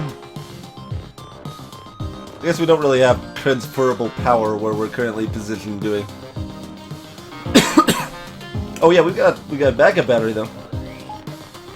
Got plenty of drones. It's a little late to cancel that, but we can cancel that if we want. We probably do. Yeah. Although it doesn't matter too much since I'm about to wreck them with hacking here, but or with my volley.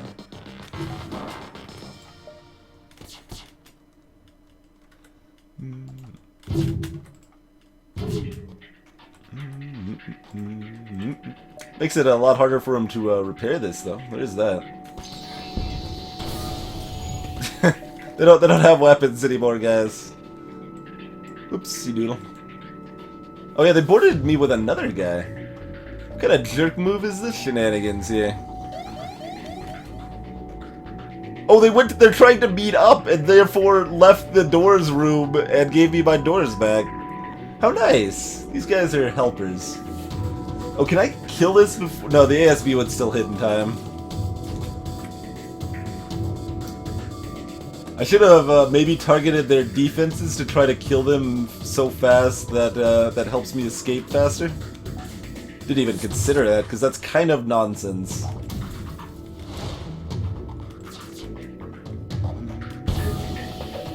Oh, it even hit engines. How rude.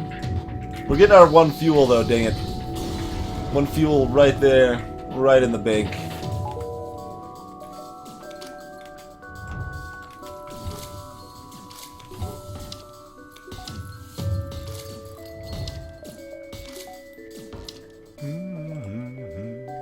Alright, rock controlled, not rock home world, I'm afraid.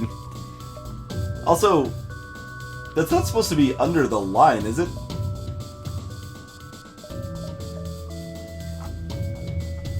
That doesn't look right. I don't think I've ever... Have I seen this before? The text is under the line.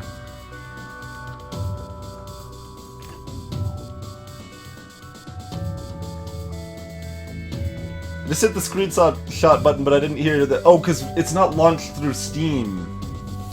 So I can't actually use the Steam screenshot button. Because it's launched through the mod program.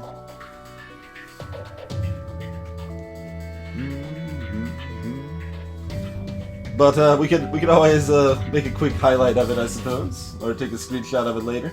Hey, Lesharak. Yeah, I'll mark down the time there.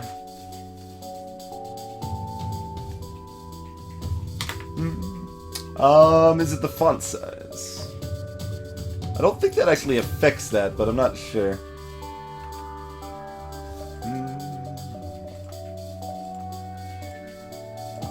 Let's try.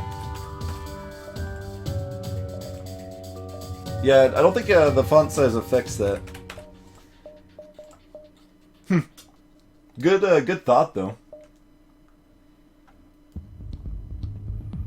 Oh, we could do the music-based choice though. That's true. We could just go to the rock sector because it's got better music. Okay, we're doing it.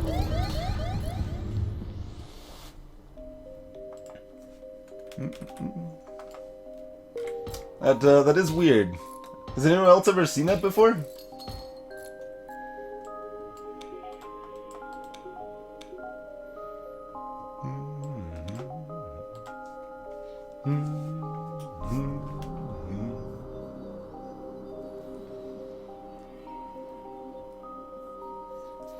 Bad Magoo. Four Lanius borders. That is some silly fun thoughts, I suppose. Yeah, but they have good music, Ed. Can't deny that.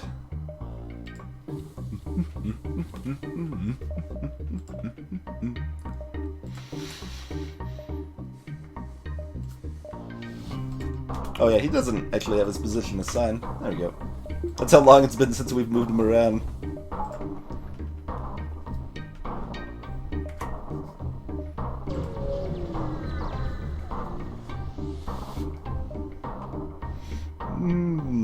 Got yourself a big missile, couple lasers we don't care too much about. Attack the slaver scum! Alright, so that is a breach missile. Cool. So we probably take that offline before it fires. In fact, let's definitely take it offline before it fires. How about that?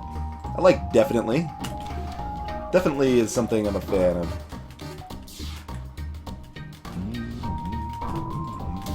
Should have fired that a little sooner. Oop. That's bad. My timing sucks. This isn't gonna quite do full damage. Let's cut that, swing that close.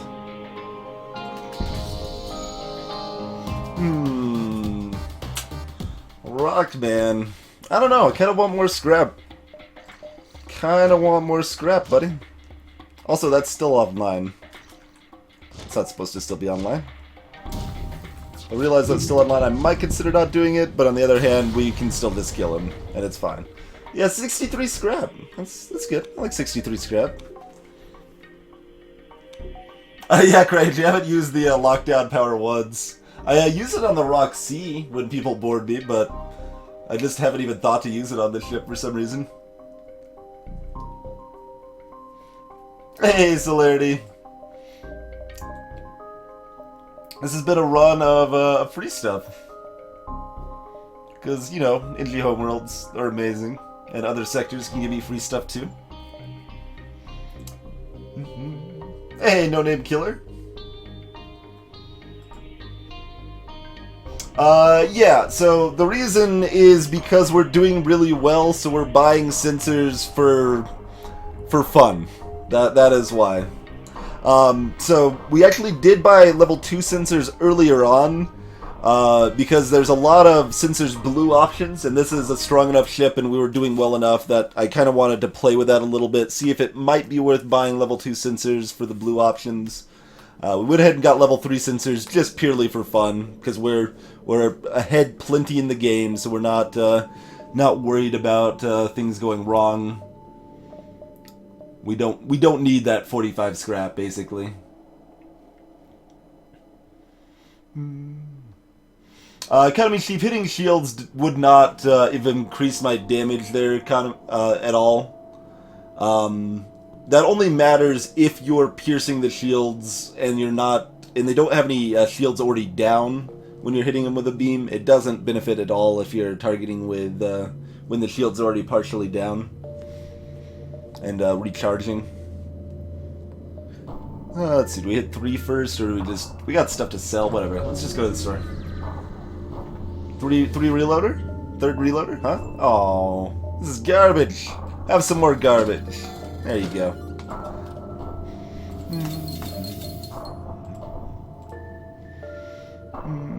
Lockdown bomb. Oh man. We want to make sure we don't have cloaking yet, so we will probably take some damage. Let's make sure we're healthy, in case we don't see the second store in this sector.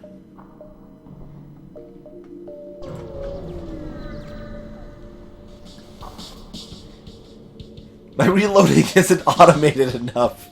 It's true. It's true. I want my reloading to be more automated. Is that really so much to ask?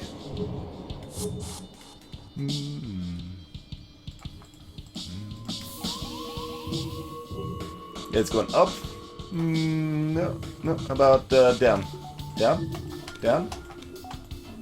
You want to go down? I could power this and do this all day long. Let's actually hit them before I run out of time here. Okay, so we might take a little damage from an asteroid. Let's power up that. Hey, George. The civilian sector had the 3rd reloader, probably. Probably so.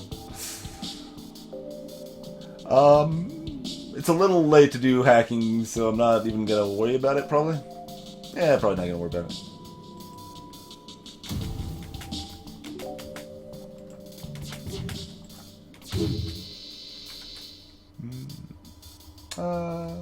Yeah. Oh, I got distracted. I didn't keep doing my mantis dance.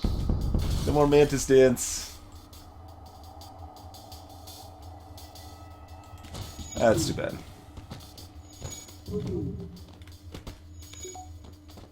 It's theoretically pretty awesome. Too distracted.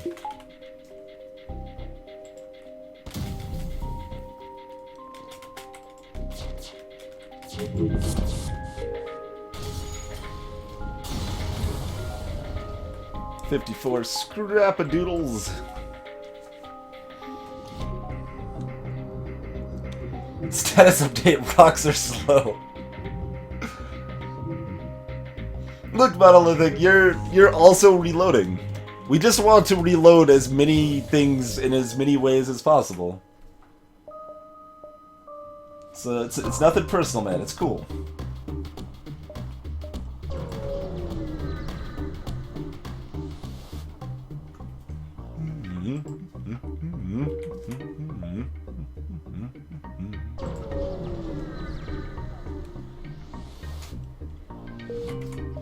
Alright, well, we've hit the dead beacons.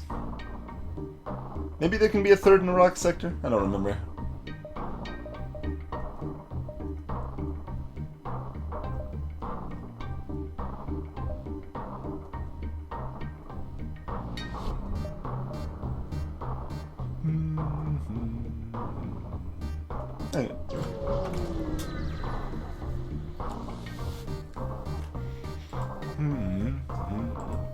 Monolithic. You have to earn it, sir.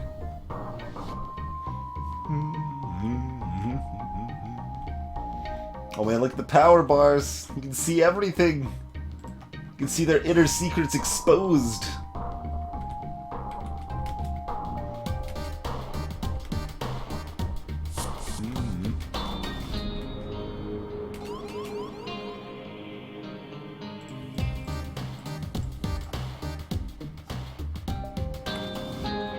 Let's... yeah, hack evasion.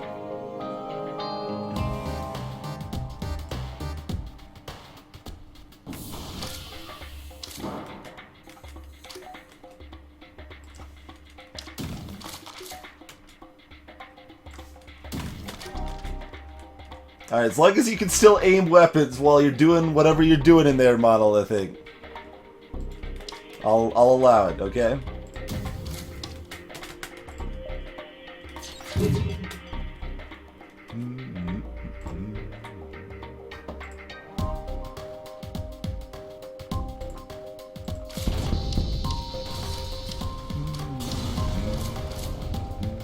52 scrap.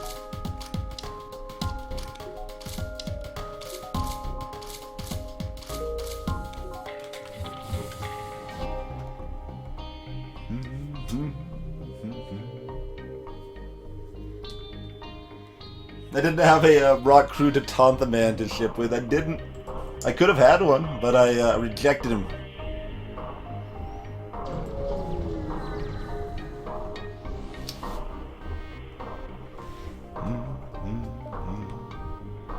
Oh man, do I have to pay a ransom? We're gonna strip it anyway. Oh, 68 scrap! Nice. We didn't get one of our crew members held hostage. I risked the crew for that. That's fine. The crew could be risked. Let's go and buy those doors. Those are convenient. Yeah, whatever. Let's see, this is only 180. Yeah, we'll buy that. Sure.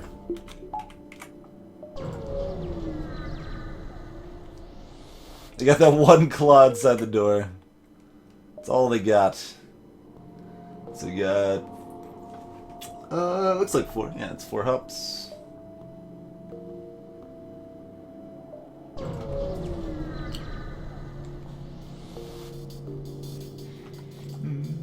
These must be pirates! I like the, like, realization. It's like, huh, these guys are pirates. That's tricky.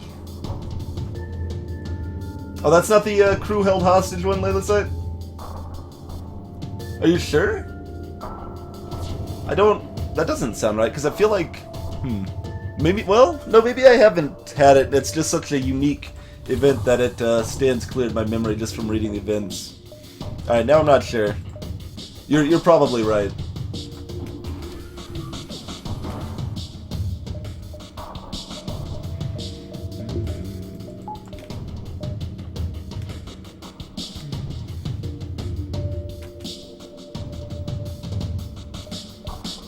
I'll put this here for right now. Well, that's actually not gonna hit in time. Well, maybe it will. Let's see. Yeah. So we want to fire about now.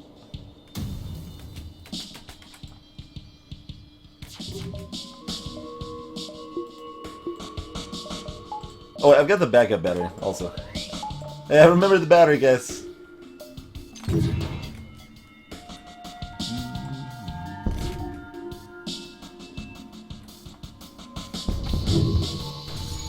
Oh, they still got a hit through, though. Those diabolical fiends.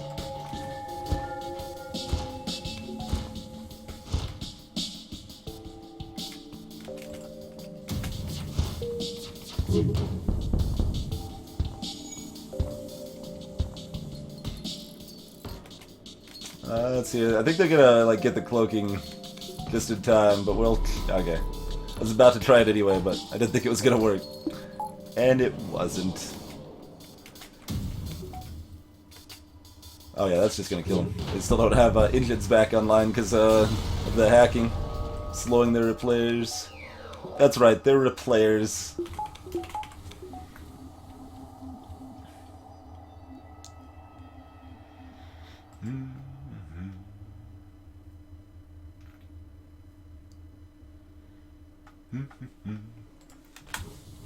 Another nice chunk of scrap. Yeah, there's a few life form scanner options. That's actually something I want to add to the balance mod, is more life form scanner options.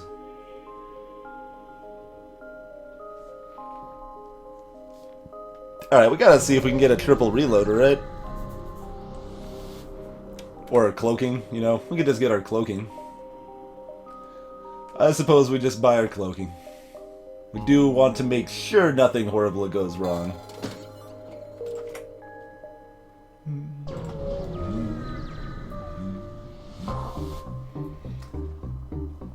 Grillingu! Welcome to the chat, sir. My best is about to be 17 in a row. This is our 17th in the streak here. Previous attempt ended on number 12. There's, I think, only one other person that has more, and that's No Quit has done a 28 in a row with all the different ships. More script.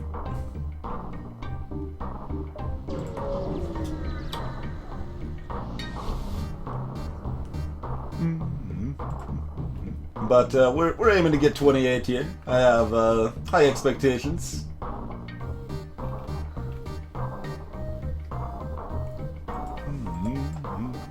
Hey, there we go. We can sell off our missiles. Half of them, anyway. Alright, even better music sector.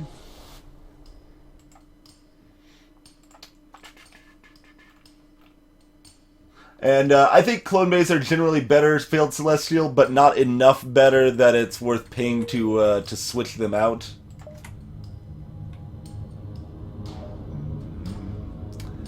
I mean, do I farm for a high score here? I don't really care. I think we're just gonna head over to the base, not worry about it too much.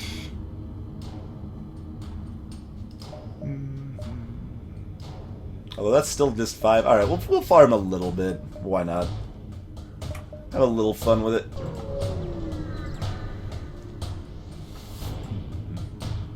More time to enjoy the hype music, after all.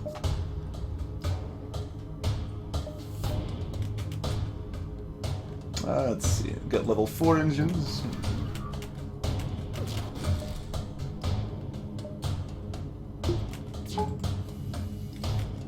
I couldn't even see that thing fire, so I wasn't sure when it was going to fire. We might still land it, though. Did it get destroyed or not? Did not. So, when the anti-drone hits your hack, it's only a coin flip. Ooh, I didn't even see this. It's only a coin flip chance that it's destroyed, otherwise it still makes it through.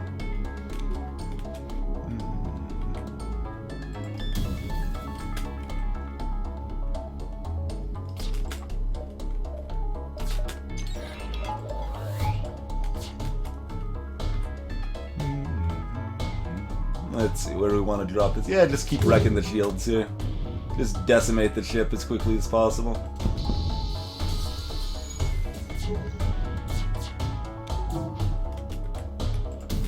Burn, baby, burn. 51 scrap-a-doodles.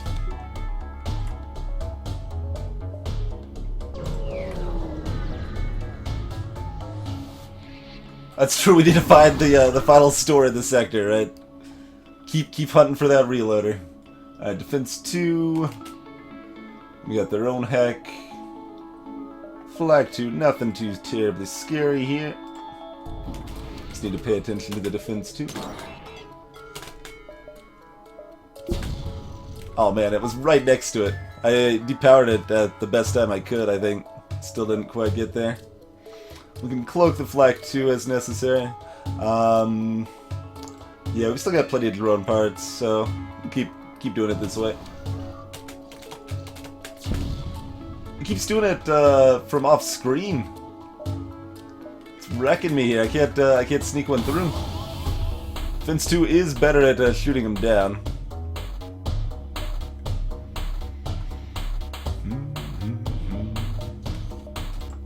Alright, I'll try one more. Is engines a better target at all? I think piloting is still the best target. Really? Not landing it, huh? Alright, fair enough.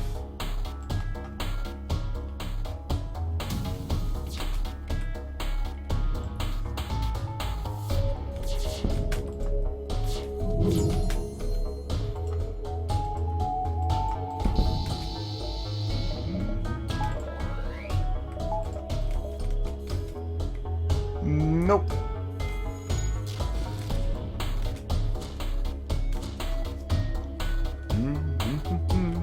See, like, sometimes, Monolithic, you're busy fighting other people that I should have used your power to prevent them from getting in the room, but regardless, sometimes you're busy fighting other people, and that's why we still got the reloaders still giving us that reload, even when you're not available to help us out, you know?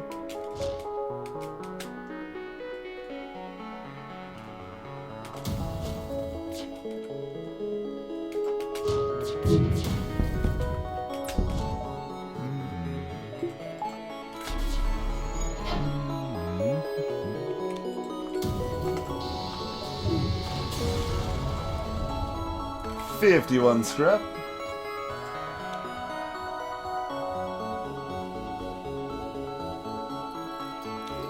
Oh, fighting the The Guardian of Orion. On harder difficulty, certainly, yeah. That is kind of like that.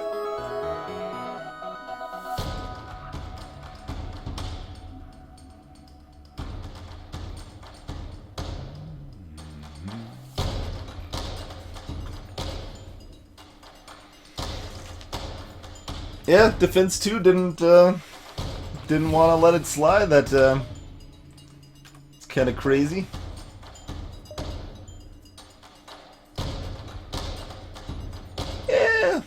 Yeah.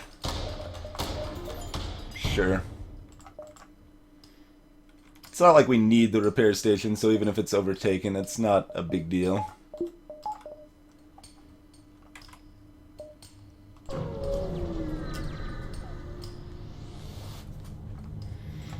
Prepare to fight! Oh, get back in positions and stuff. Go see those lovely power bars. Go stab these guys in their lovely faces.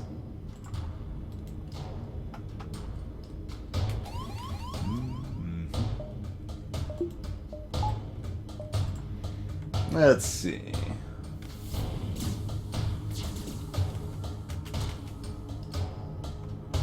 Do we cloak the first missile? And assume we have time to get the... I think we do with our reloaders, actually. Have time to make that work. Yeah, because that's firing now and everything else is already up here.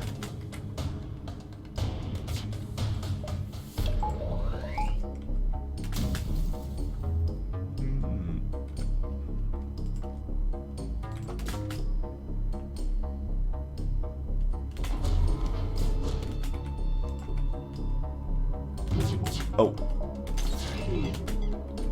Did that badly, but it's still gonna be fine.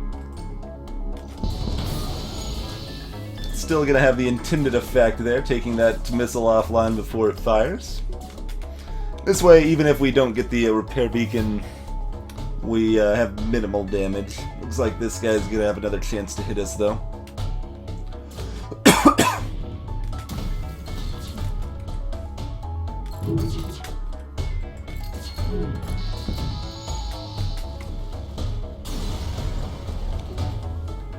61 scrap, and a broken event. They transmitted the location of another repair beacon, but that event's broken, so we don't actually get a repair beacon out of that. Oh, you'd actually power that, I suppose, don't we?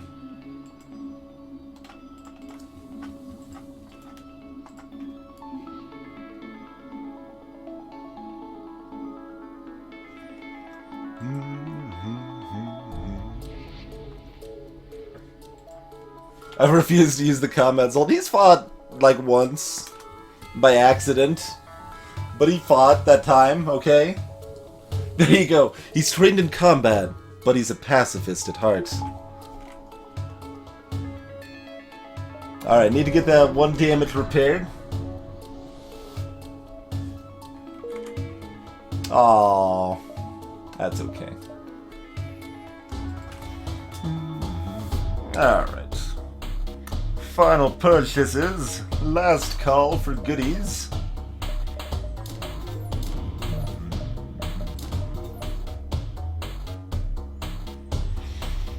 I mean, like, what else do we even need?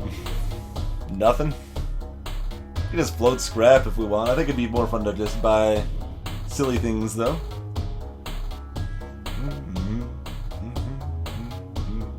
Alright. Buy some silly things. We'll buy the swag batteries as well.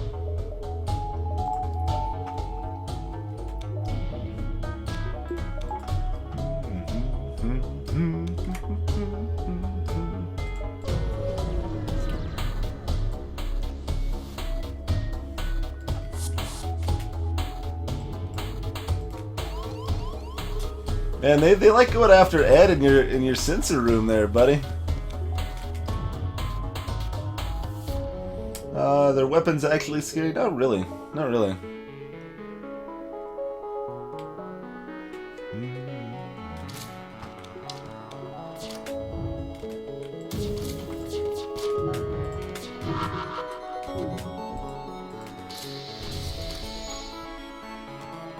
Just watching where that bomb lands, if anywhere, to make sure it doesn't hit here. Otherwise, I need to make sure the NG is healthy. Oh, I don't want to use the battery here, do I? Oh well, too late for that. Maybe we kill their ship instead then.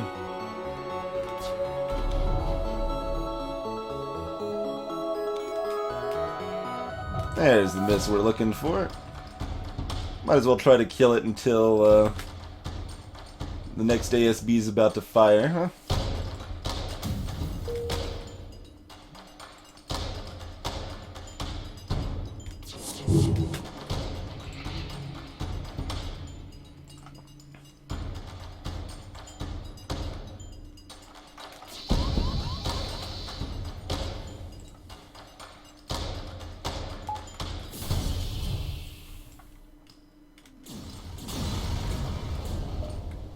Got our one fuel.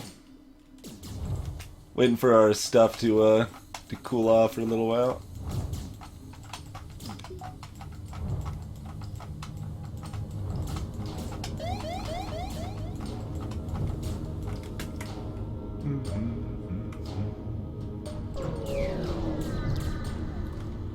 I can't break through the level 3 doors very easily here. There we go. Nice, nice. Here you go, Ed. I'll let you man the doors for a little while. It's cool. Draining my battery backup. Taking off my weapons. That's not authorized. Humans have the weakness of wearing pants. So therefore you can embarrass them. Let's see, do we hack cloaking? No, I think we'll halberd the cloaking and fire everything else at shields. Hacking here to give us, well, I mean hacking shields gives us an even better choke point, but this is fine.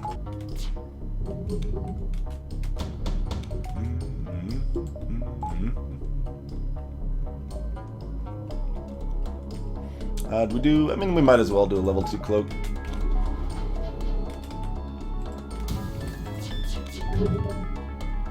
Also, I didn't activate my hack. It's supposed to happen about now. That's okay.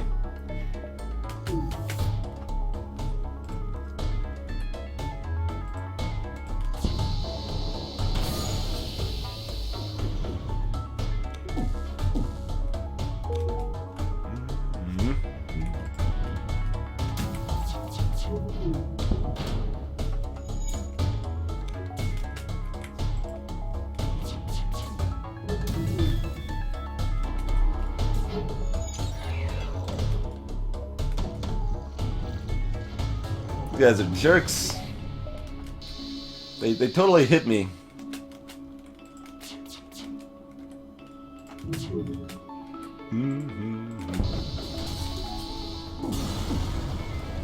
They hit me twice, in fact.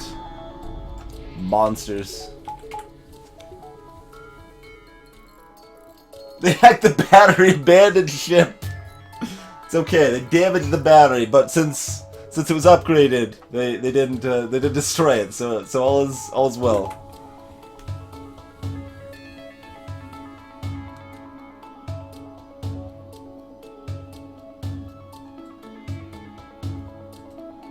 Alright, you guys can actually chill in there together. Just have fun. Chill out. It's good.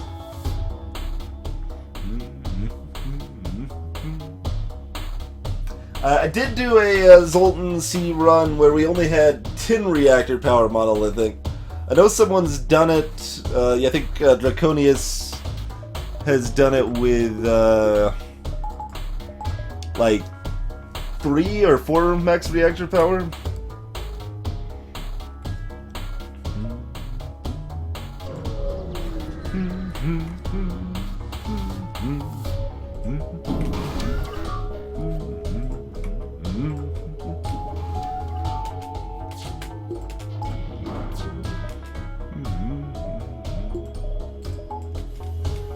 Where are you going? Oh, over to hacking. Alright, that's fine.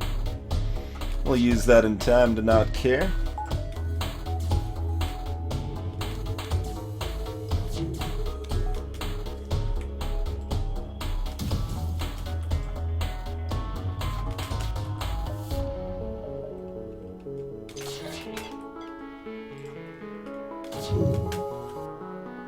Oh, I should have fired one shot over here. That's okay. Do this though. Drop the charge time on their missile artillery there.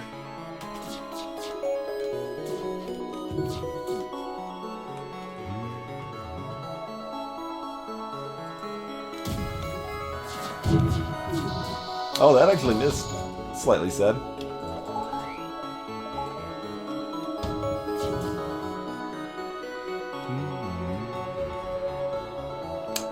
With the delayed time this fired, we could avoid the drone surge mostly here too. We mostly also don't care.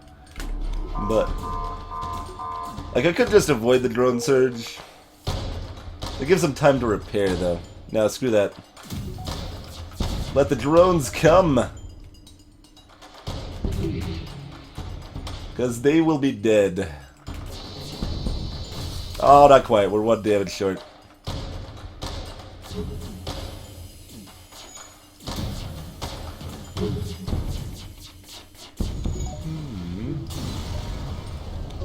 Oh, we took the 1 damage there. I could have prevented that.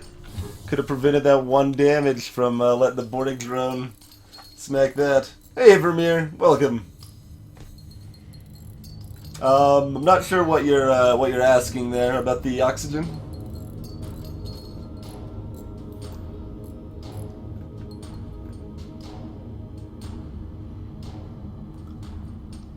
Monolithic, usually cloaking level 2 will do you good work for the first power surge plus missile volley of the flagship monolith. If you were talking about using it to start the fight, that was an interesting proposed strategy that I haven't really experimented with, but since the Zoltan Shield's going to take that long to take down anyway, I don't think it's terribly effective most of the time. What else can we buy? The only thing we can buy is medbay or power. Alright, fine. Even get a slightly swagged medbay out of the deal. Here we go.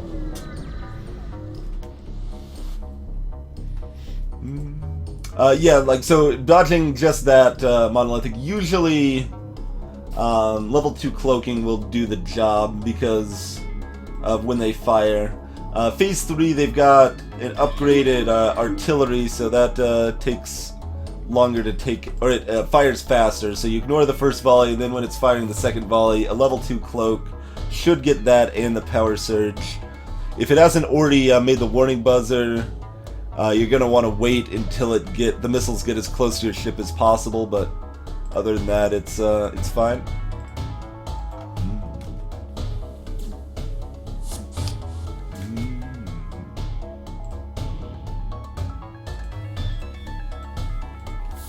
Super blast doors, buddy. Oh yeah, they're just trying to get to their friend, right? Well, that's cool.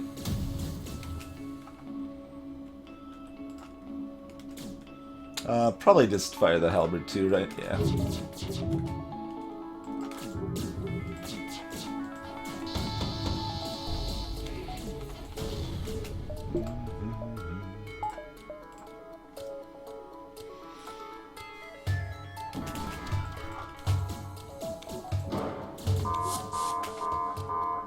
Alright, where's the other ones? They're going to the doors!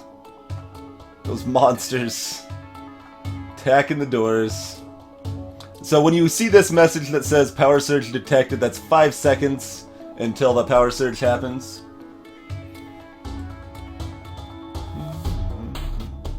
Yep, just in colorblind mode. Lingu. Oh, usually buy a second power in the O2 before the first phase of the flagship fight. If you have a strong setup, it's not terribly necessary, but it's just a safety precaution against their hacking. Make sure you don't have to jump away if they hack your oxygen. That is what that's there for. So they're going to fire missiles about... Oh, they're actually... Well, it doesn't matter if they man it, actually. I don't think that matters at all. I mean, I guess you could, like... Yeah, just whatever. Go somewhere else. Yeah, there we go.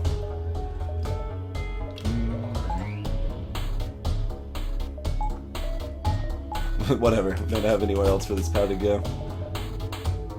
I didn't actually hear him fire the second missile volley, though. Oh, there it is. I was gonna say, that should be coming, like, now, basically. Let's see. Yeah, we can still fire a burst.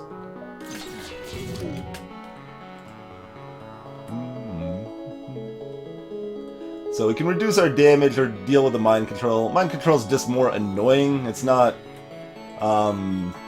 terribly important to take out here. I think I can do this, right? Maybe? There we go.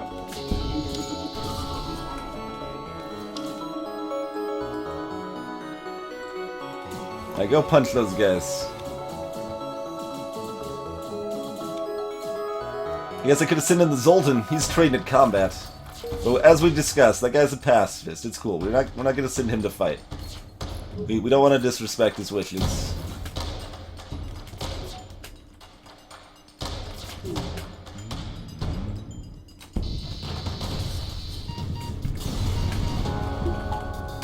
No! The sensors, no! Also, you're dying. You're all dying. Should probably stop you guys from whatever. If you died. It doesn't really matter. There was the Crystal A. That's right, Mantis, man the doors. Indy, go deal with borders. Get forgotten about, and then asphyxiate. Well, that's your problem for being a robotic light form that needs oxygen. You're so upset.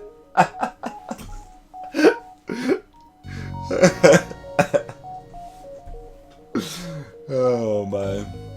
Alright, let's take a look. Oh, it's not even a high score, even with that little extra farming. Yeah, we actually got less than average scrap. It was just all the free stuff. Wow.